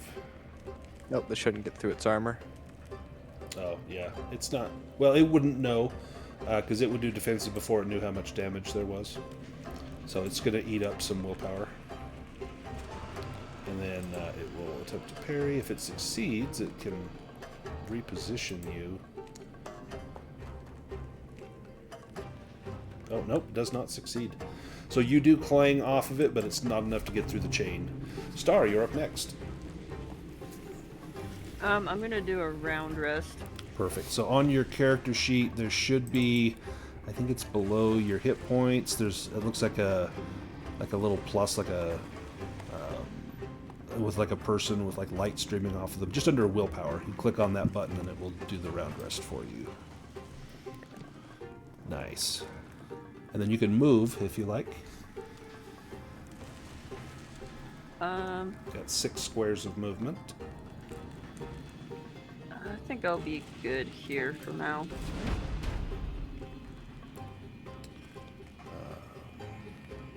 This one is going to trade. It's going to swap with the thrall in front of it.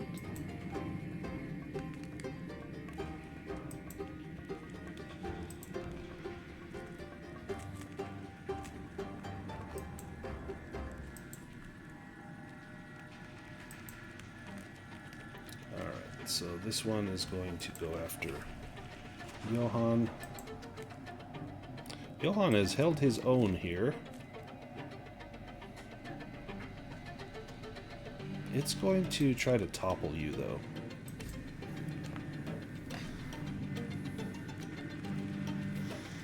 That is a fail.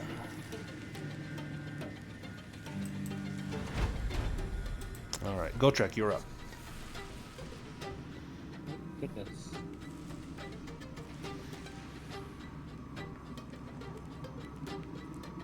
Well, I guess I'll just stand on Johan, attack, and then... You're short enough you can go between his legs. Yeah, you could sneak up in that spot, swing your sword, and then it would just take an evade roll to back up. Yeah. But that guy's got 1 hit point. If you can hit him, then there will be no evade roll. Yeah. Worth a try.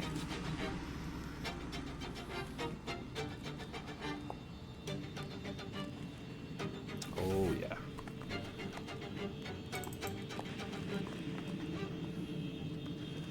Nice.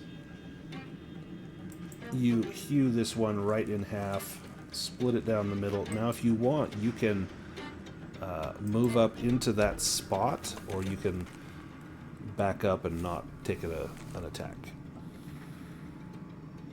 Nice. Raven, and then the Silent Storm. Eesh. Might as well. There we go.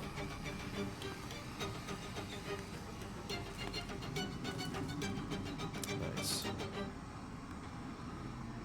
Damage. Take 5. Silent Storm, you're up.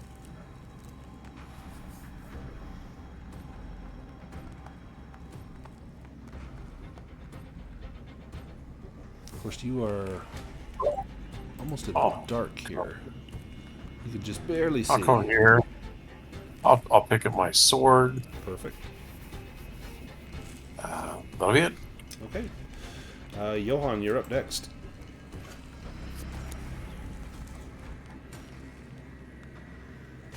I will. Now you do the Stroppy lightning bolt because it'll arc to Gotrek. No, I will step forward and take a slash, and then. Well, he gets a free attack. Nice. Okay. Free attack. Cannot be parried or dodged.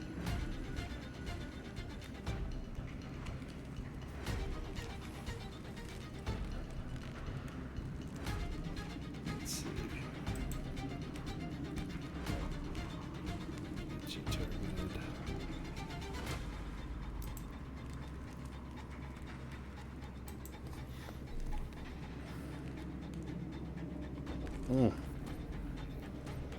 It's going to be a hit for not awful. 10 points of damage, minus your armor. And then you'll need to make an evade roll to back away.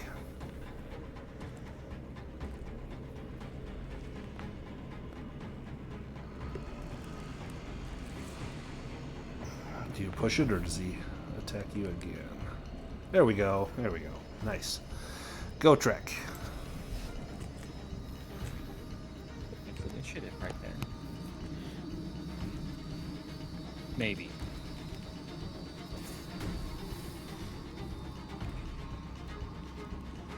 Oh, Nice. nice.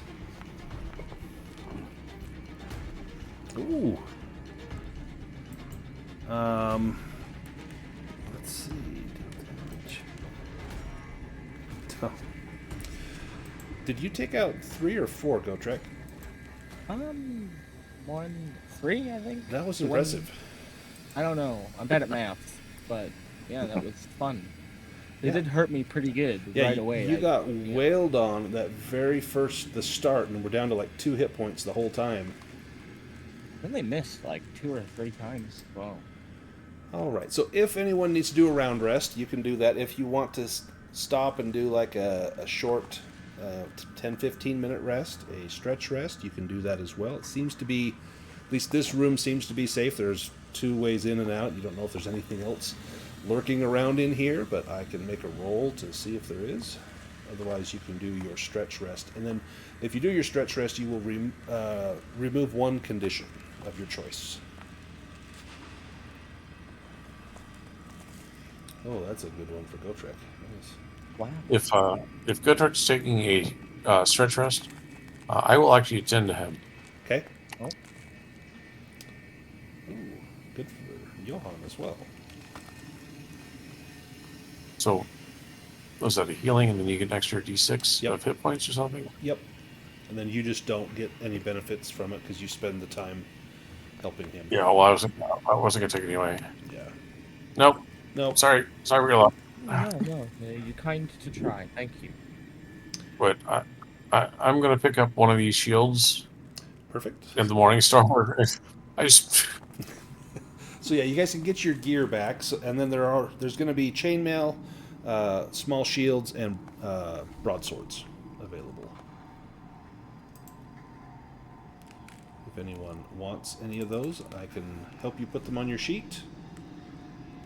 Did they have helms on? They did not have helms.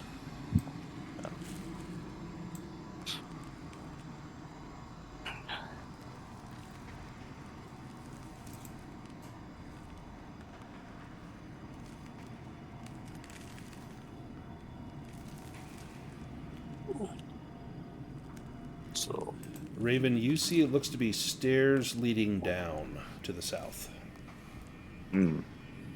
Hey guys, I think this is the direction we're supposed to go. Do why? we want to check that other hallway before we go down the stairs?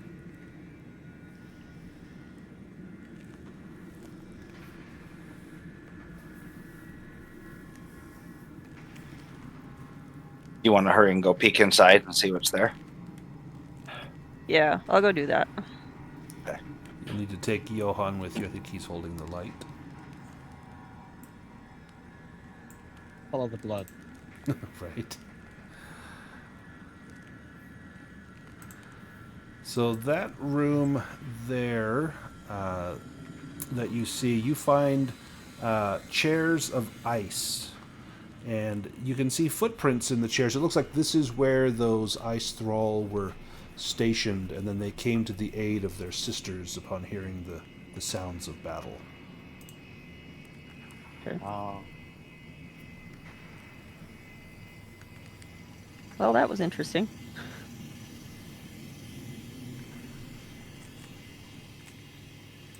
Like we're tracking blood everywhere. Yeah, now you can follow the blood through the darkness. You don't need torches. It's great. So Silent Storm was not able to make a torch out of that timber. Oh, I have a torch.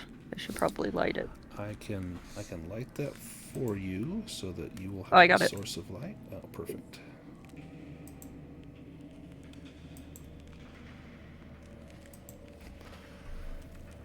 There we go. Down the stairs. Mm-hmm. All right. Let me take us to level 2.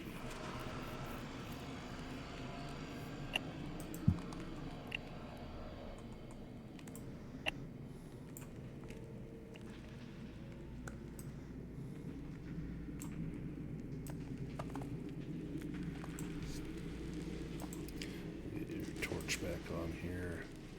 Restore.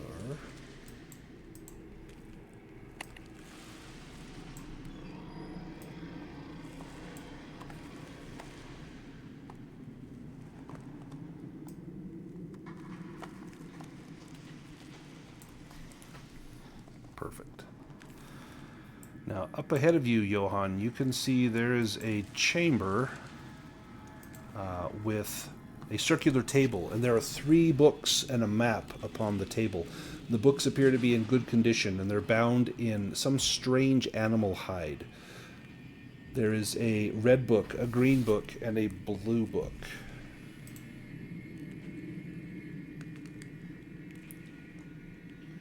Well, perhaps one of the mages would know something about this. Johann's not much for reading. Well, give me a beast lore roll, Johann, as you look at this strange binding.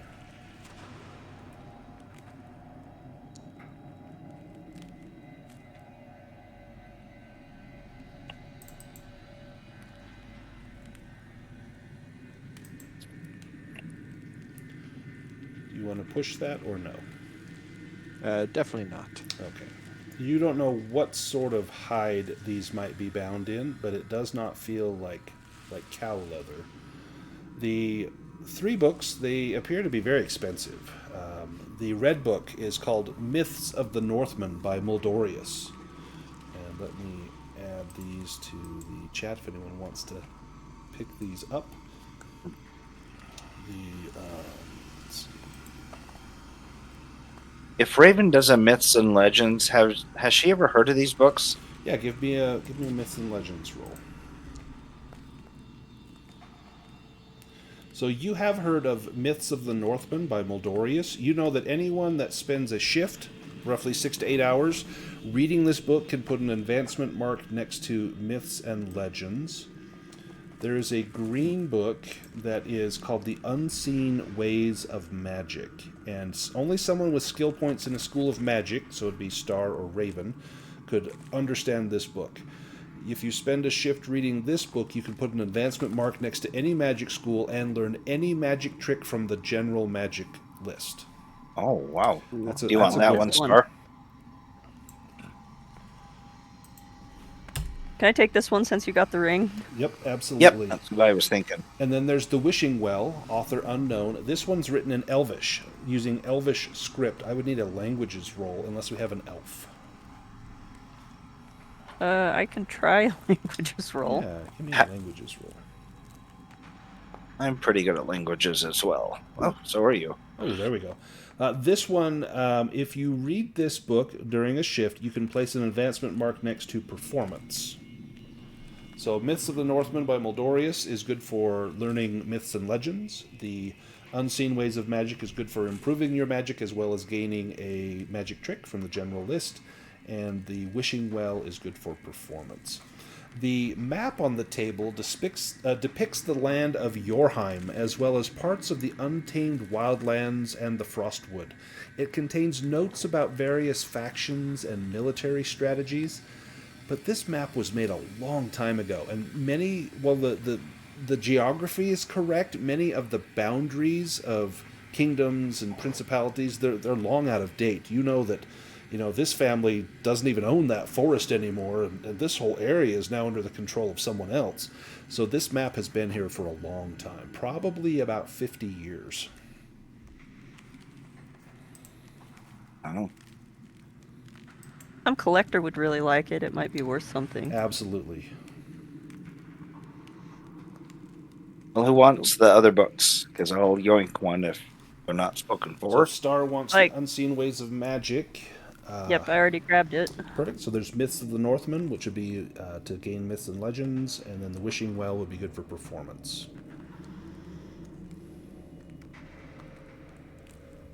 Does Raven want to take one of the other 2?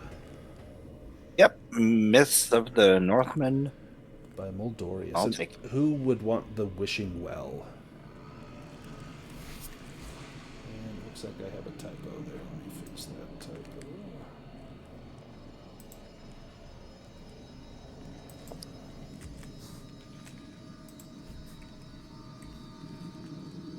I mean, I guess if nobody wants that one, I'll take it too. Perfect.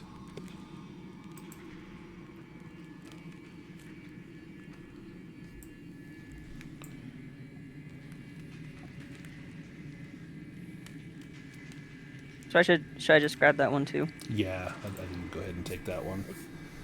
Okay. And then is there one for the map so that we can grab that, or? Let me see. I don't have an item for the map. I could make one really fast. Give me 1 second. Duplicate. Just call it old map. Ooh, I'm encumbered. Maybe somebody else should take this book.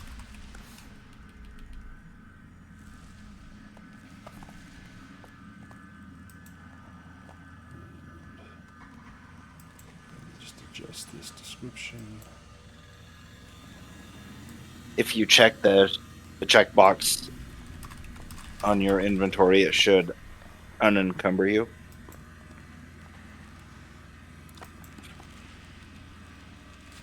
Check the checkbox.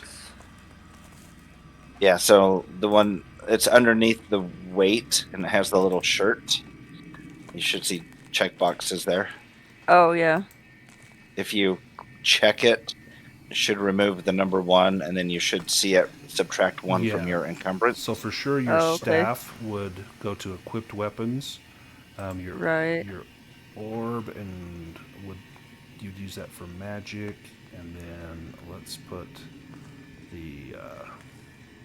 You know what? If you drop one of your field rations, you'll be just fine. So let me drop a field ration. There. Now you're not encumbered. Well, Johan can afford to carry that field ration for you. In his safekeeping, of course. Perfect. And you have the old map now on your character sheet, Star. Okay. Now, Johan. Well, Sorry. Go ahead, Mary. well, if we ever get back to civilization, we should get a pretty penny. Absolutely. Yes. It looks as though, Gotrek, you are looking down some stairs that lead down to a lower chamber. There is a loud sound of dripping water coming from down at the end of this corridor. And the Silent Storm can see more stairs leading down. And then up to the north, it looks as though there's perhaps a room up there. Heading up into... I'll walk down to the end. Heading up into that room, this room, there's water dripping down from the ceiling. In fact, it's significant. It's not just a small amount. It's not just drips from melting, but water is seeping in. Give me a seamanship roll, Johan.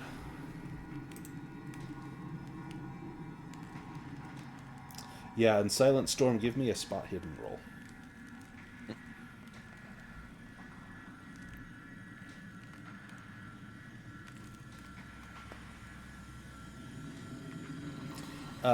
The water dripping in, you maybe catch a little on your finger. It's salty. This is seawater. You guys are probably below the sea level, so that's how far down you have descended into this iceberg. So you're now down below the water level. Now, Johan, there seems to be a large room just up ahead of you. It seems to be very spacious.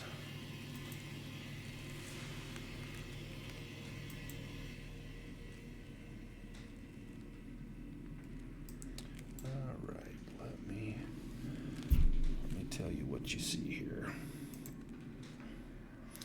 So, for the rest of your life, however long that may or may not be, you will recall what you see next. You lay eyes upon a terrible phantom before you. He sits proudly on his throne, wearing full military regalia and a golden crown, with 2 undead shield maidens at his side. When he stands up, his joints creak like rusty hinges, and a sneer comes over his dried-out lips. I have been waiting for this to happen. I have been bound by the glacier, but now that I am free, adrift at sea, I long to get to shore and seek vengeance for all the injustices I have had to suffer. You will be the way there, for I sense within you an item that will allow me to return to my home. Now, shield maidens, invite our guests to meet us in combat. And he stands wielding a terrible-looking morning star. The metal of this is different from any metal you've seen before. It seems to be dense, thick iron. Perhaps Star or Raven would recognize it as meteoric iron. This has been crafted from a meteor that has fallen upon the ice fields. And he rises up. And we're in battle. If you want to draw your initiative cards. Oh, great initiative. This will be good.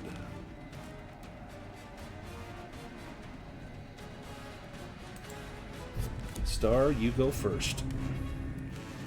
Alright, I guess I'll move up here. And well, I guess I might as well go for the big guy with a fireball.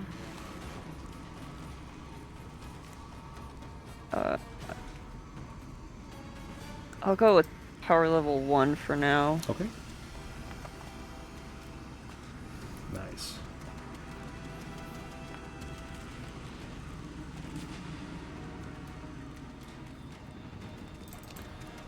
The fireball washes over him. His chainmail seems to absorb some of the blast, but he definitely feels the scalding heat from the fireball.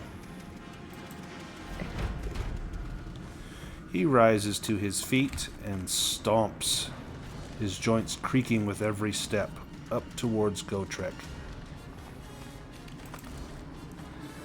And he is a monster, so we'll do a monster attack. Mighty Blow. This will deal 4d8 damage to Gotrek. The attack can be parried. You can also evade if you like.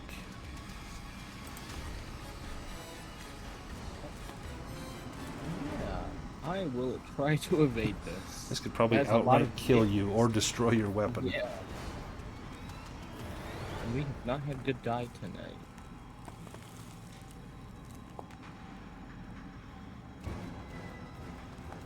Nice. The Morningstar comes down in an arc and just smashes into the icy floor where you were standing not a moment before. You may move 1 square if you like, or you can stay there.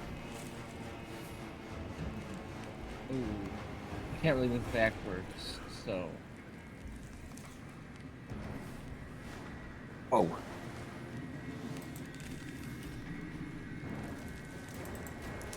This one steps up to Raven. He's going to stab you in the gut with a broadsword. Ooh, that's going to be a hit. You can use your action to evade or parry if you have a weapon, or you can take the hit. I'll take the hit. Okay. I think I can take it. Whoa. Oh, whoa. 14 damage. How many hit points do you have? So normally you have 12. 4, 5, 7, 8. I had 8. So I'm down. You drop. You are dying. Oh no! Gotrek, I thought I could take 1 hit. that was bad rolls on their part. Gotrek, you used your action to evade Silent Storm. You're up next.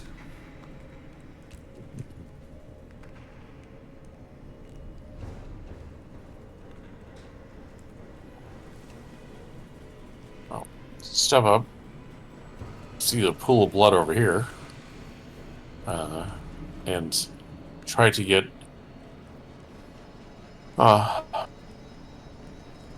Star's attention and like point that way. And then I will take a swing at the prince.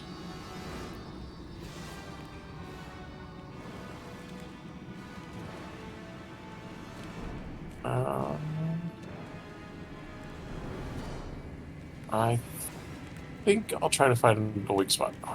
Yeah, he does have chainmail. Yeah, you just... Oh, Nope. Being really, really, really scared, really, really angry about all this. Bad rules. Jeez. Shoot. Yep. Shoot. And then You gotta move. I'll continue on down here. Perfect. Yeah, done. Prince will make an attack. Horrifying stare. He stares into the eyes of an opponent, lets out a guttural scream. This will be on... let's look at Johan. So Johan, this will be a guttural scream. You become scared, and you will suffer a fear attack with a bane. There we go. Fearless. You avoid the fear attack. You'll still become scared, but you don't have to do the fear attack, I think is how that works.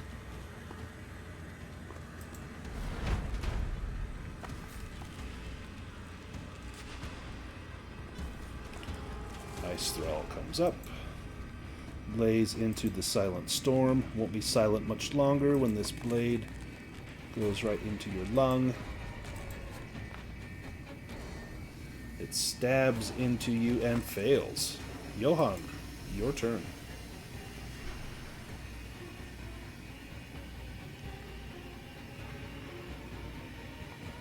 Alright, I will approach Siglet, and I will try and topple him with my Morning Star. So he needs to roll a dragon. And he does not, so he is toppled. It says I also get a free attack with the critical. Yes, because you Still got a gives me the critical. option. Yep. So go right ahead. And let me mark him down, and then it will be He's a free toppled attack now while by he's the prone. boon. Yeah, but if I mark him as prone, it'll do it automatically. Otherwise, it's a boon plus 1d6 damage. Right. Well, Oh, that thankfully dragon I would have had- been nice. Yeah, the boon was nice. Nice.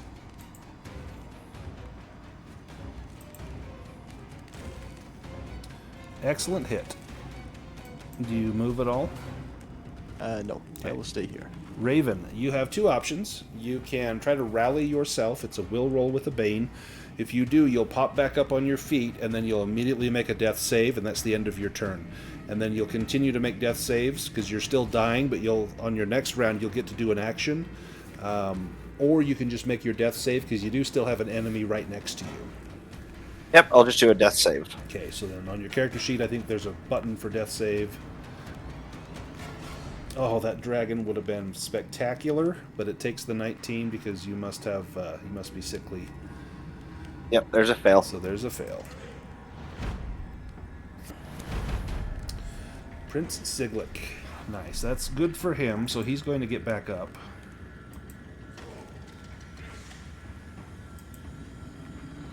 That's unfortunate for you all. He will do a random attack.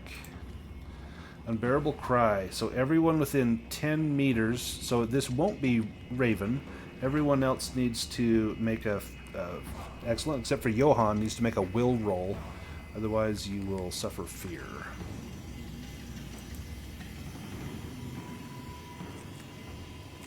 So no fear for the Silent Storm. No fear for Star. How about Gotrek and... or just Gotrek. Perfect. And Gotrek, do you push that? Or do you take the fear? I'll take it. Could be really bad. Oh no. Oh, Wild Panic. Yep, so on your Only the next... worst one. Well, I Yeah. don't know about that. It's pretty bad. On your Pretty next bad. turn, you must dash away from Prince Siglet, and you make another will roll on each subsequent turn, not an action. So, dash meaning you use your action to double move, and if you are fleeing in utter panic, I'll still give you an evade roll to try and get away. But yeah, that's rough. Raven, do you want to switch with someone else so you go later in the turn? Oh yeah, that'd be great. Yeah, let's do that. Let's switch you with Gotrek. So Yep. let me swap you out. So then Gotrek, you are up. You need to make an evade roll.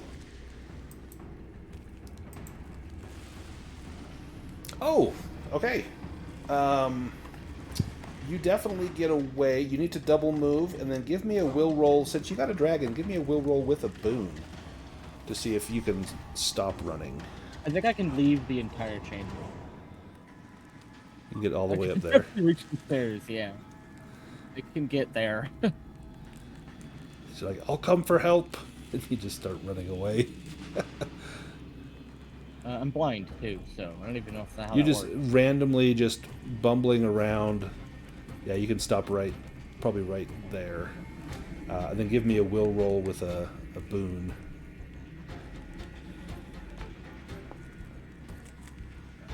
Yes. So next turn, you are no longer a panicked. Ice Thrall number 2. That's going to come and lay into the Silent Storm.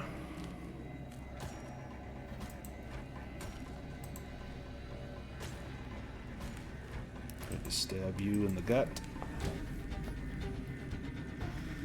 Yes, do you want to evade, fast footwork, defensive, parry? Perfect. Give me that parry roll, and then I'll roll the damage. Nope. Unless you want to push it.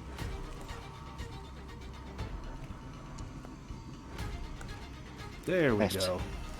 Alright, the damage to your weapon, which can take 15. Oh, nope. You're good. Now you can move yourself and the enemy 1 square if you like.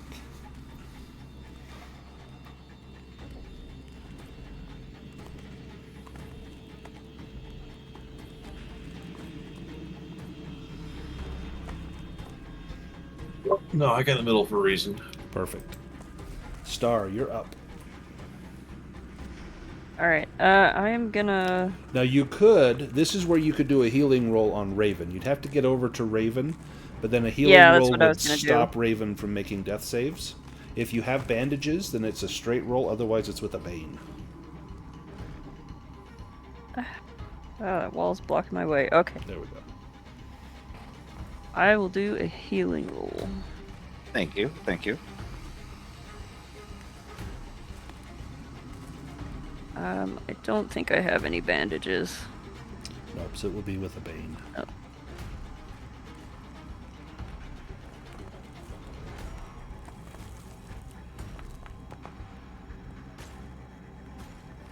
Oh, you got it. So, you may roll 1d6, Raven. That's how many hit points you will recover.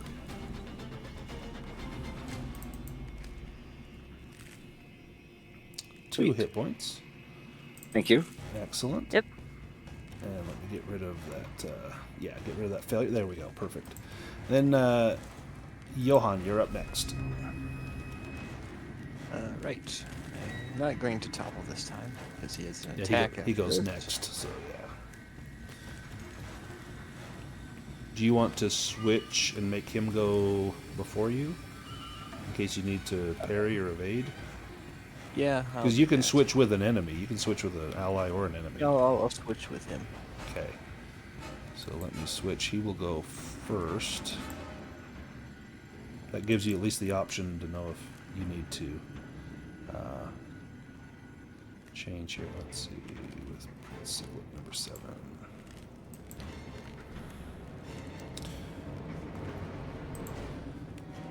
Prince Siglik whirls around, sweeping attack. Oh, this is bad. So this will be Johan and the Silent Storm. It will be 2d8 damage. It can be parried, or you can evade it. Johan, do you want to parry this with your action, or take this hit? Yes, I will parry this. Okay, and then Silent Storm, are you going to do defensive? I'll take it. You take it. Nice. So you parry with the shield. Your shield will take 9 points, and that's how much that the Silent Storm will take is 9 points of damage. Yep. And then Johan, you parried, so that takes your turn. Ice Thrall number 1 will go after the Silent Storm. And it is going to try to topple the Silent Storm. Oh, I thought that was a dragon. Nope. good deal. Silent Storm, you're up, and then Raven. Yeah. As much as I want to deal with Prince Sikulik, I don't want this guy hitting Raven. Since they just got up.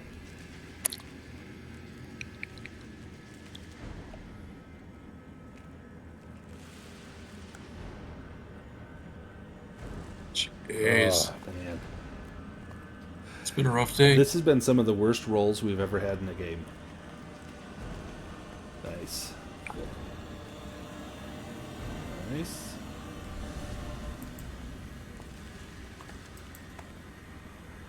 Excellent. Raven, you're up. Okay, so the Ice Thrall number 2 that's between me and Silent Storm. Yep. It's facing Silent Storm. It is. Okay, I'm going to try something. You tell me what I need to roll. Okay.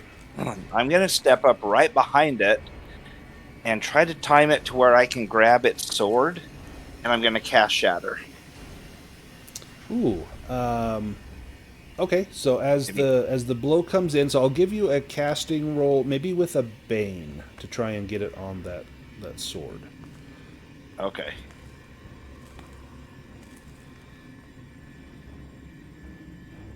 Ooh. Do you want to push it? Yeah. Just don't do. Yeah, this is don't cool. do angry, because that's your. There we go. There Okay, we go. Perfect. So the sword, the handle comes loose, and she will not have that sword available. Okay. Excellent. And then you can move if you want. If you move away from any of the squares around that Ice Thrall, it'll get a free attack. You can make an evade roll, a free evade roll to try and move away, or you can stay where you are. I'll just stay. All right. Round 3. And Gotrek will be able to come... Oh, and Raven, you get to go next, or you can push your turn to later if you want. I'll push it till later. Okay, you want to switch with either the Prince or Star would be going at the very end. Maybe go... maybe Gotrek. Switch with Gotrek. All right, Gotrek, you are up first. Get back in the fight. What stinks is you're going to have to probably do your whole turn just to move into the room.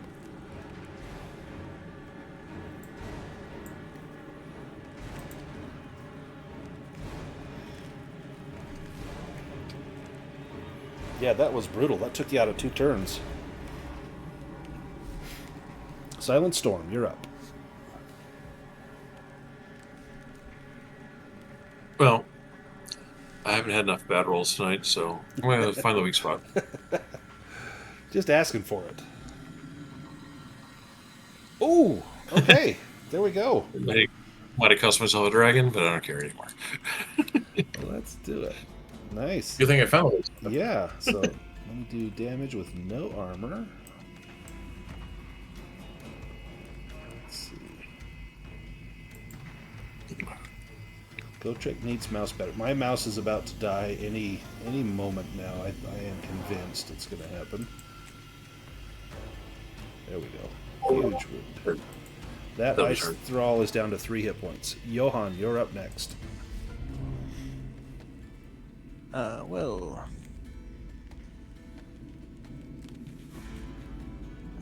I won't topple. It's No one would really get they'll an attack. be able to get up. Yeah.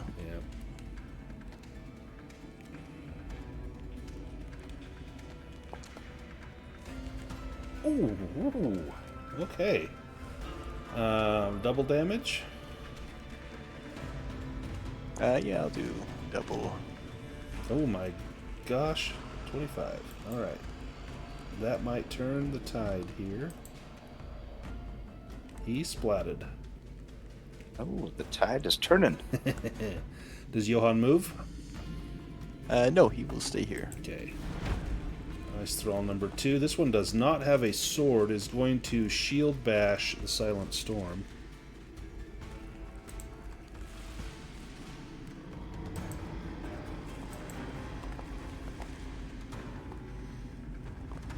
And that is a hit.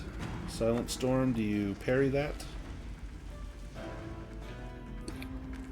Yeah, I think I will. Okay. I'll use defensive. Use defensive.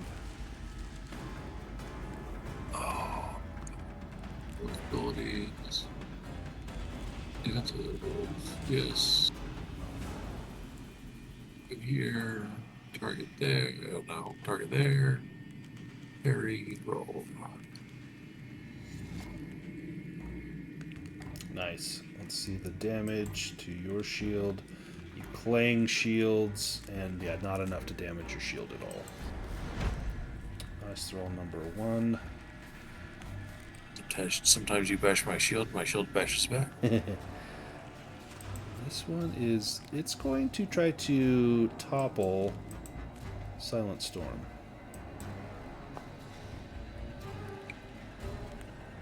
It's a miss. Raven, you're up. Oh, all right. So it's close enough. I think I've asked you this before. Fireball Mm-hmm. on that one. Okay. Fireball, level 1, roll. And Nice. damage. Roll Oh, damage. hopefully that's it.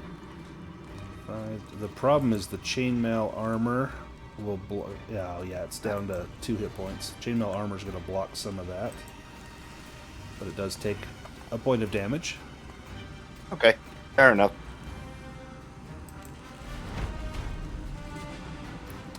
Prince Siglik.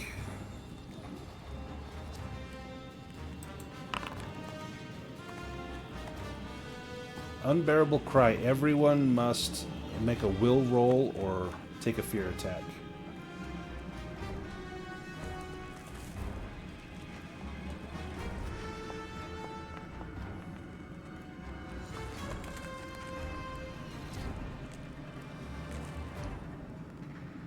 Alright, so no Johann.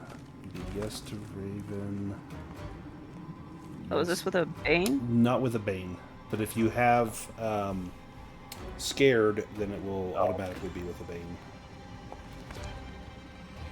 Ah,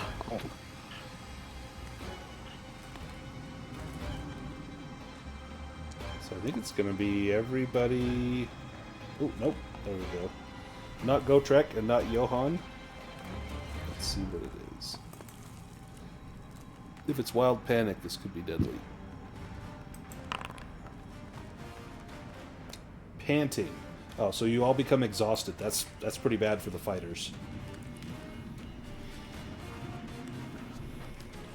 Now, does anyone have all of their conditions met?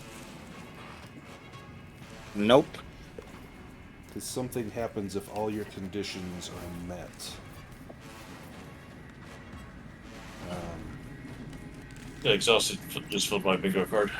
Okay, so if you have all 6 conditions, the next time you'll lose a condition, you instead lose 1d6 willpower. If you're out of willpower, you lose 1d6 hit points. Yep. So, not good. But that's the prince's turn. Oh, and Hey, he go again. goes again. Let's see what he's got. Oh. Johann, Gotrek, and Silent Storm. Sweeping attack. As Morningstar comes in, 2d8 damage. It can be parried, only if you have defensive at this point.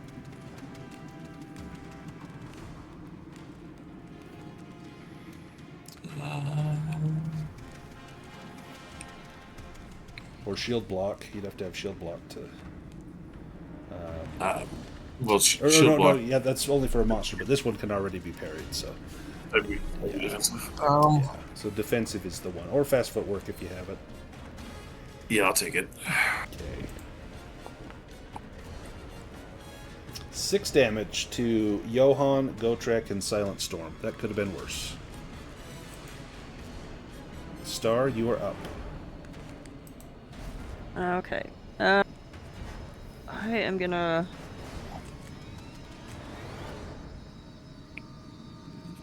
Ah! Oops. I'm stuck. Uh-oh. Are you under I'm Raven? I'm Let me- stuck behind Raven, I'll yeah. move you to this side there. There we go. Okay. Wanna go through? Alright, so I'm gonna move over here. And then I'm gonna try to use my staff to topple The prince. Ziglick. Okay. Yeah. How do I do that? So if you target him and then click on your staff, it will pull up a screen to say if you want to attack, parry, and one of them will be topple. Click the topple box and then roll. And then he just makes an evade roll, and it's an opposed roll. So if you succeed, he needs to succeed and get a lower number than what you got.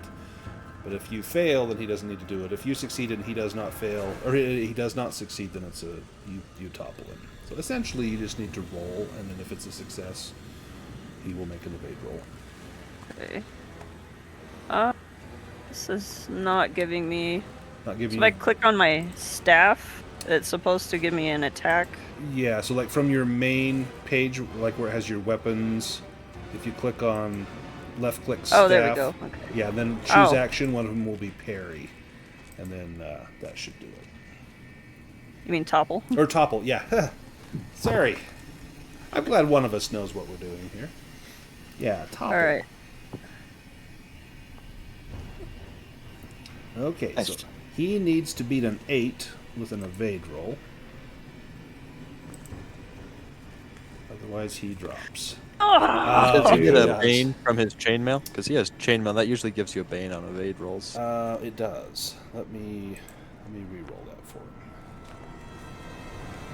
Oh, he'll take the 4 still. So, Well. dang it. That was worth Good it. try, good try. Yep. Almost. We go to I round tried. 4. I tried to help. I'm helping.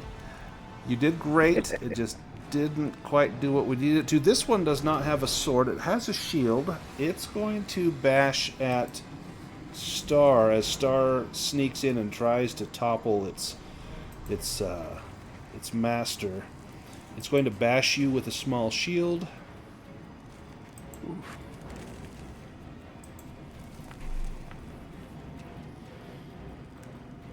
That is a miss. Johan, you're up Nice. next. Well, I will hit him once again with my Morning Star. Oh, well, I'm getting a little angry that it's not gone down yet. And that works. That will hit. I forgot that non-magical weapons only do half damage, so I added a few hit points back that he had lost from your critical. Oh. So let me deal half damage there. There we go. Silent Storm.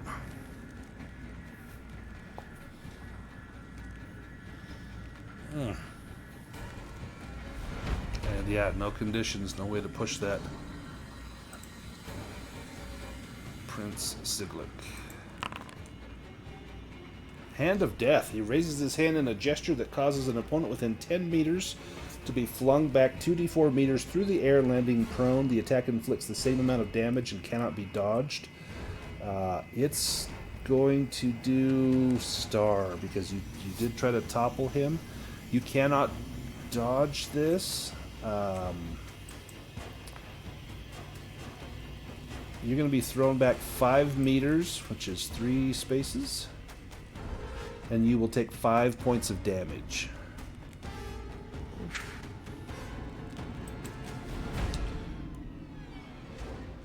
Ice Thrall number 1 will try to topple Silent Storm.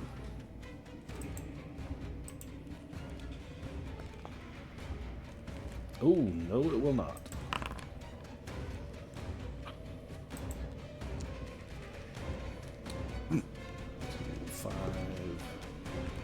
There's a broadsword right here, right where that other one could pick it up. Prince Siglick.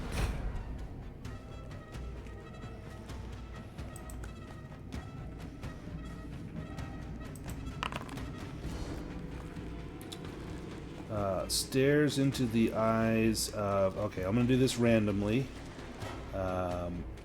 We'll just go down the list. So, 1-2 is Raven, 3-4 is Johan, 5-6 is Gotrek, 7-8 is Silent Storm, 9-10 is Star.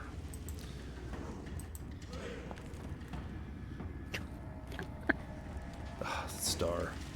Shoot. You will become scared and then need to make a will roll with a Bane. If you're already scared, you'll take a different condition. You really shouldn't have tried to topple that guy, apparently. I guess so. Okay.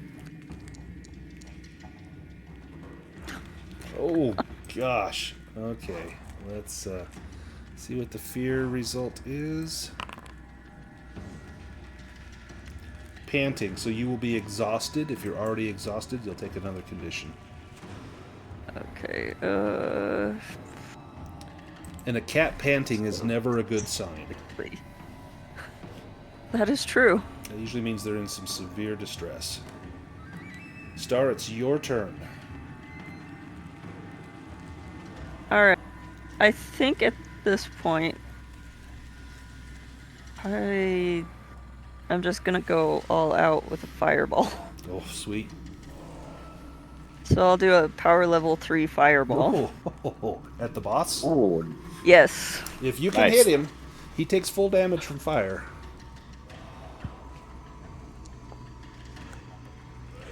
Nice. Roll damage.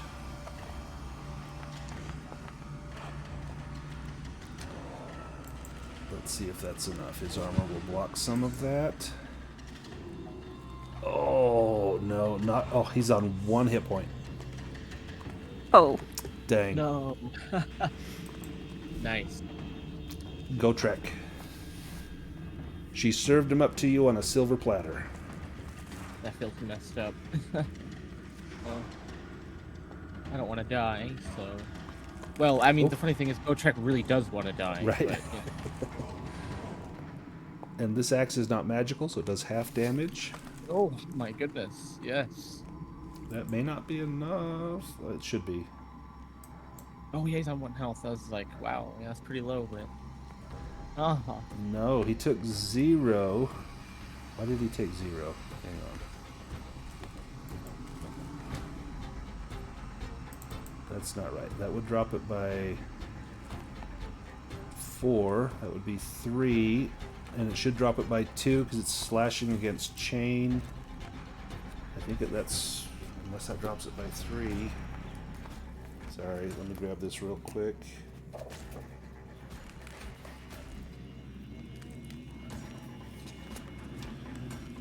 Yeah, chain gets a +2 bonus to its armor against slashing, so that would be 6. 7 should have been 1 point. Yeah, so that should take him out. So let's end him. Tell me how you take out Prince Siglik. I don't know, maybe there's like a pretty heavy burning spot in his armor, and I just hit it, and it just probably just kind of like manages to get through the integrity of his armor and send those embers into his chest. I don't know. He hits the ground, the crown falling from his head and landing with a resounding clang on the ice floor. The shield maidens begin to crumble away into dead matter as they are returned to their rest of death with the loss of their master. And that ends the combat. Let's search the room. Let's search the room. Waste no time. Oh, Give me a spot hidden roll.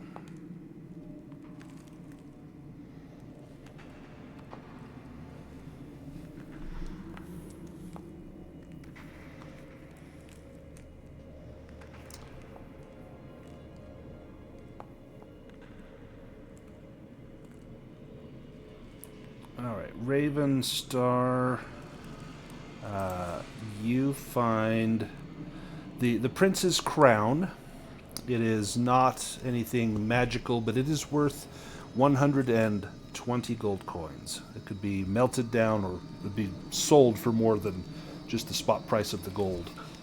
He has, on his person, he's got a magical morning star. Let me grab that. Called the Comet's Fury. Johann will quickly yoink that. He doesn't want anyone to hurt themselves playing with it. You do use a Morning Star, don't you? Yes, Johann does indeed. We put Comet's Fury in there. What Comet's Fury will do, it should be enchanted. Let me fix this.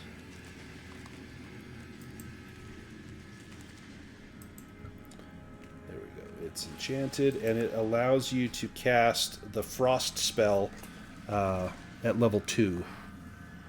Oh, wow. So it also gives you that access to that magic spell. That's on your character. You find treasure cards. None of these can be trapped. There's no rats or anything down in here. You find a bagpipe. 10 doses of perfume, which maybe put some on Gotrek now. There's 10 copper, 10 silver, and 120 silver. There is... We got anything up here? That's it. That's what's here. So 42 silver each. Yeah, not a great haul.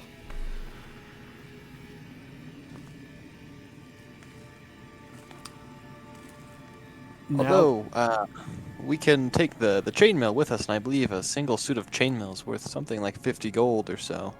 Yeah, so you could pack his chain. There's actually... You fought 1, 2, 3, 4, 5, 6, 7 of the thralls, so they would have 7 chainmail, and then he has chainmail as well. His would be more kingly chainmail, probably worth a little bit more than that.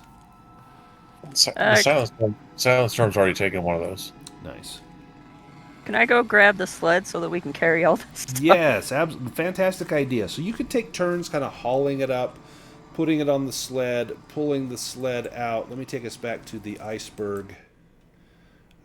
You get the sled out with all of your loot. You come out of the cave battered, wounded, but you have survived.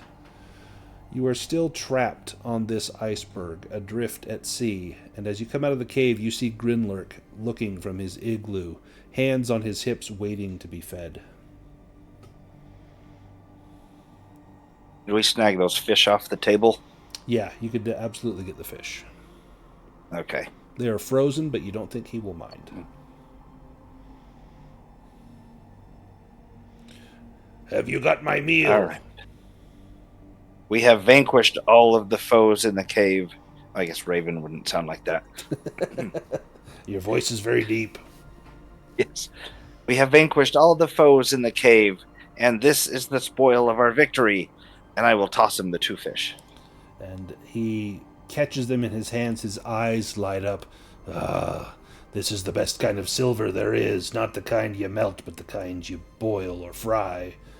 And he just bites the head off of one of them, and you can hear the sickening crunch as he snaps through the bones. Come into Grinlurk's tent.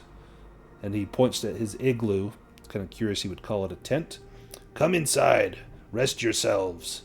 We will eat and we will talk. Okay. Raven goes inside.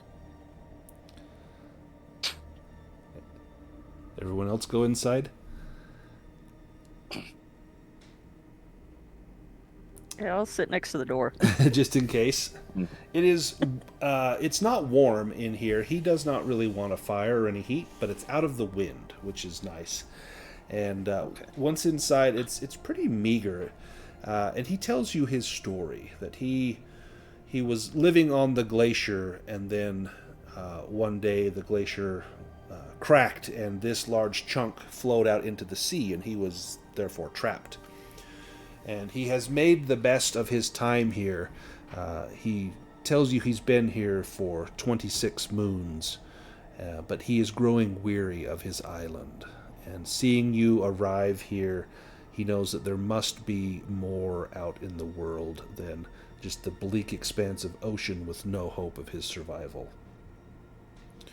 And he asks what your plans are. He says there is not food enough on this iceberg to sustain all of you, and only the strong would survive. And he kind of looks and assesses each of you, looking at your wounds, looks at Raven, kind of shakes his head. Your time is not long unless you get proper healing. What do you suggest how are we doing to try going and to get get off? home?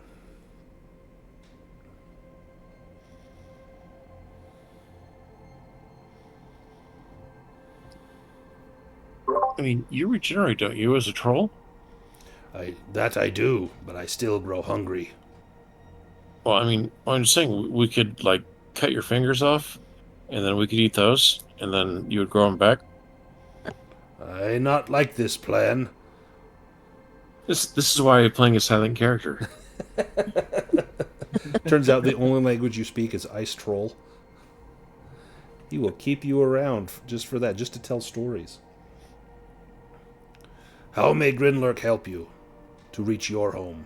And then how will you help Grinlurk reach his home? But should we go see what's at the top of the other mountain? Because we didn't go up the mountain.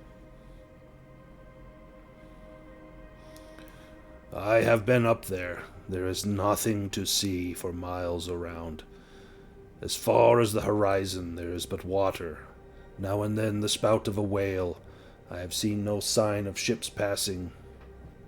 I am afraid you are lost.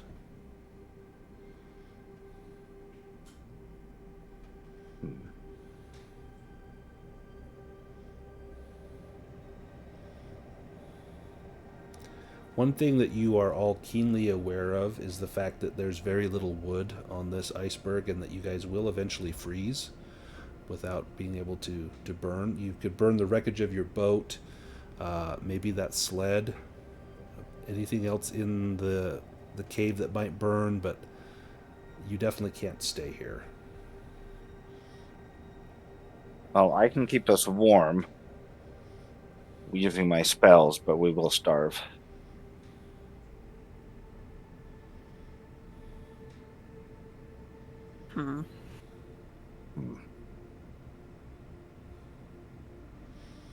Ooh. So the iceberg is adrift. To steer it might be difficult to form some sort of rudder, but perhaps, maybe you could assess like where it's heading. Is it heading towards the sea lane where all the boats go? Is it heading further north? I'll give you a roll on that. You get a was that already with the boon? Yeah. You don't think there's any way you could remotely steer this unless you were able to, get a whale to, give you a nudge, or perhaps that octopus.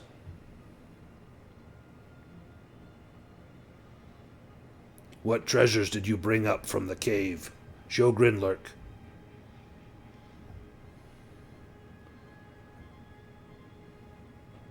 Well, we found a ring and a pipe, a ship, and a brooch and a little bag of coins. A ship? Well, there's your way home right there. Is there any magic emanating from that ship, Star? Yeah, do a maybe. Yeah, can I? Do sense magic maybe? Yeah, can I do sense magic on the glass jar? You did sense that there was magic in that chest where you got the ship. Yeah, you'd have to, maybe only one person, and if they were incredibly small, could go on that ship. But you do sense magic, and that ship radiates magic, absolutely.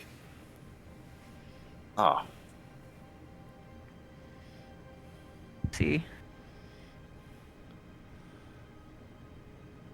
It's It hides in bottle like clam. Perhaps if Maybe we need to all right. free it from the bottle. So I want to go. I have an idea, and I'll go out, and I'll go up next to the water, Okay. and holding the bottle over the water, I'll break it with my staff.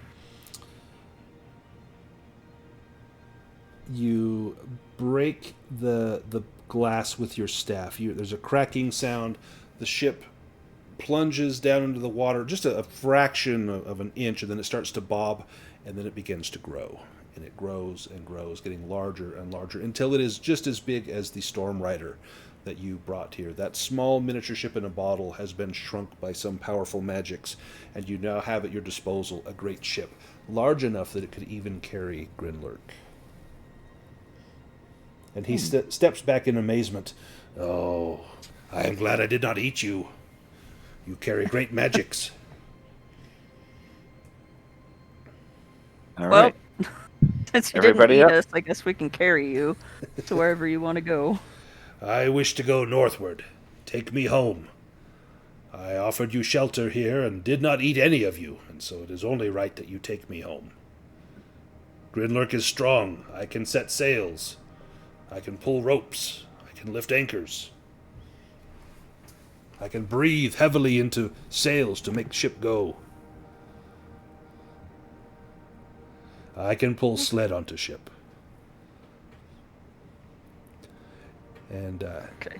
with a great heave, he pushes the ship off of the ice once everyone is loaded on, and then he begins to clamber up aboard. The ship bucks and rocks a few times, and as it begins to drift away from the iceberg, it turns slowly. The sails are unfurled as they begin to catch the wind. The ship slowly shifts in position and begins to head to the north. Let's have Silent Storm give me a seamanship roll as you begin puffing frantically on that pipe, hoping that you can get this ship to do what you need it to do.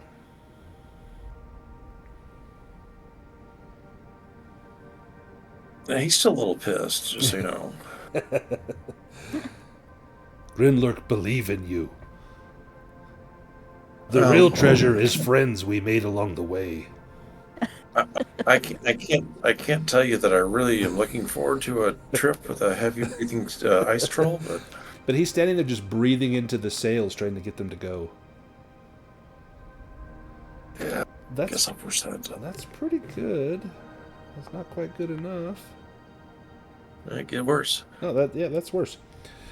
Grinlurk kind of scratches his head. Well, we'll get there eventually. And the ship just begins to bob towards the north. You can see the sun beginning to set off to the western horizon. The ship kind of weaves a few times, and it's like watching a young student driver trying to drive a car. Every now and then, you hit the brakes and the ship lurches and shudders, and you see people throwing up lines and trying to get the ship on course. But it takes you some time. But eventually, you catch the wind.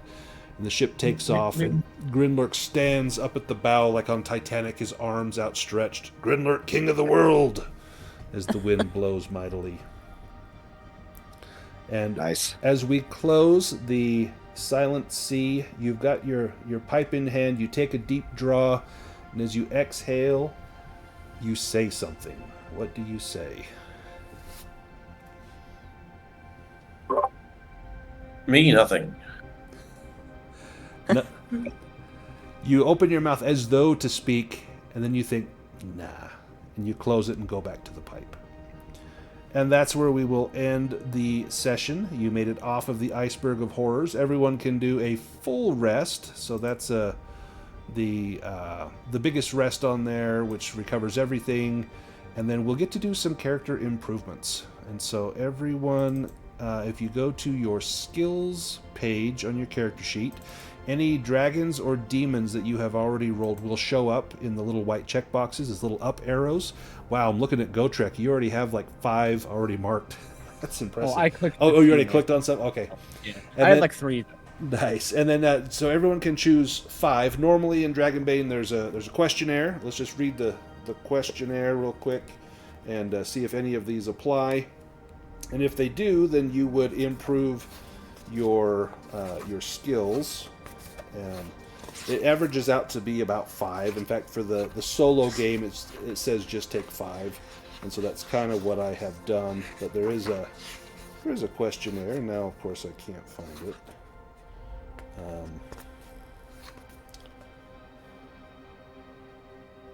Where is it? Did you participate in the game? Did you explore a new location? Did you defeat a powerful enemy? Did you give in to your weakness? And did you solve something without resorting to violence? So I think that's yes on all of those. The weakness is the one that's kind of up to if you role-played the weakness, but everything else, everyone did. And so then once you have those improvement marks, then you can click on the up arrow and it will do an advancement roll. And if you fail your roll, it will increase your score by 1. And then I will save these characters should we play again. You've got all the upgrades already on there. So if anyone is ready to start, right here we go. We've got a couple of rolls firing in here. Yeah, go ahead and roll. I role-played my weakness, which is vain, by thinking I could steer the ship. Yes, you did. I see some seamanship has gone up for a couple people, which makes sense because it was a nautical adventure. And if any skill gets to 18, you get a heroic ability. Silent Storm, Sleight of Hand goes up to 15. Silent Storm Sneaking goes to 15.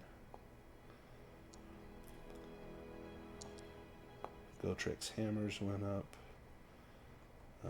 Raven's Spot Hidden went up, which is fantastic.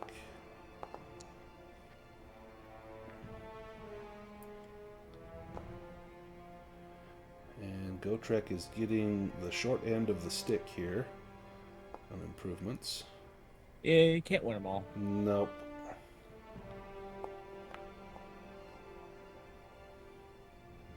Yeah, now we're getting good rolls. Lame. Excellent. So I will hang on to these characters. I'll keep them saved with all their updates and upgrades. I'm going to go ahead and... Oh, wait, I didn't... Oh, you haven't done yours? Oh, sorry. Go. Yeah, I'm sorry. I was a little bit confused as to what I was supposed to do. Do you understand? Want me to explain it again? Oh, no, so I put a mark next to whatever I want to try to... Yeah, so you'll do like... Increase. So for the questionnaire, if you were able to answer all of them, it would be 6. And then that's in addition to whatever ones you may have had from rolling dragons or demons. It will automatically record those. And so you'll just check the little mark skill for advancement box, little white box under your skills tab that has the list of all your skills. Yeah, and then when you click that up arrow, it will roll to advance. And if you fail that, it will automatically increase your score by 1. Okay, let's see.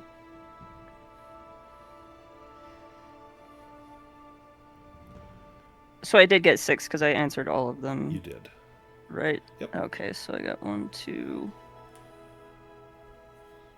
3.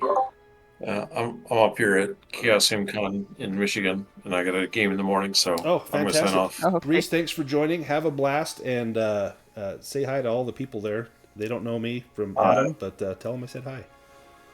Yeah, I can't tell you the number of people I've run into. You know, the community coordinator, Bridget Jeffries. I ran into like the last remaining living guy that wrote RuneQuest. He ran one of the games for me. I ran into the new like formatting manager. Oh, sweet.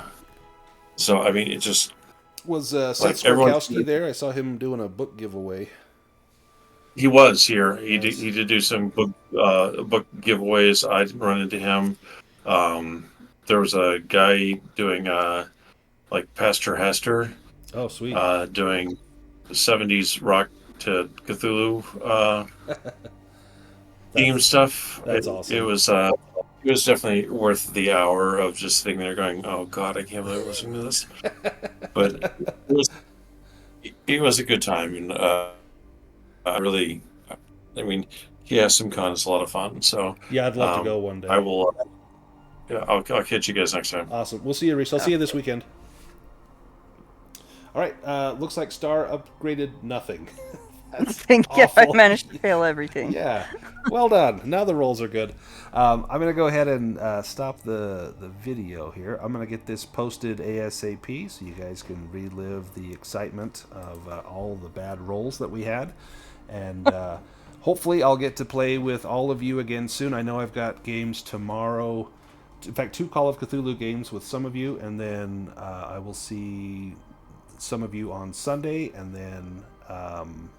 Mary, we need to get you in some other games, and then hopefully we can play again soon.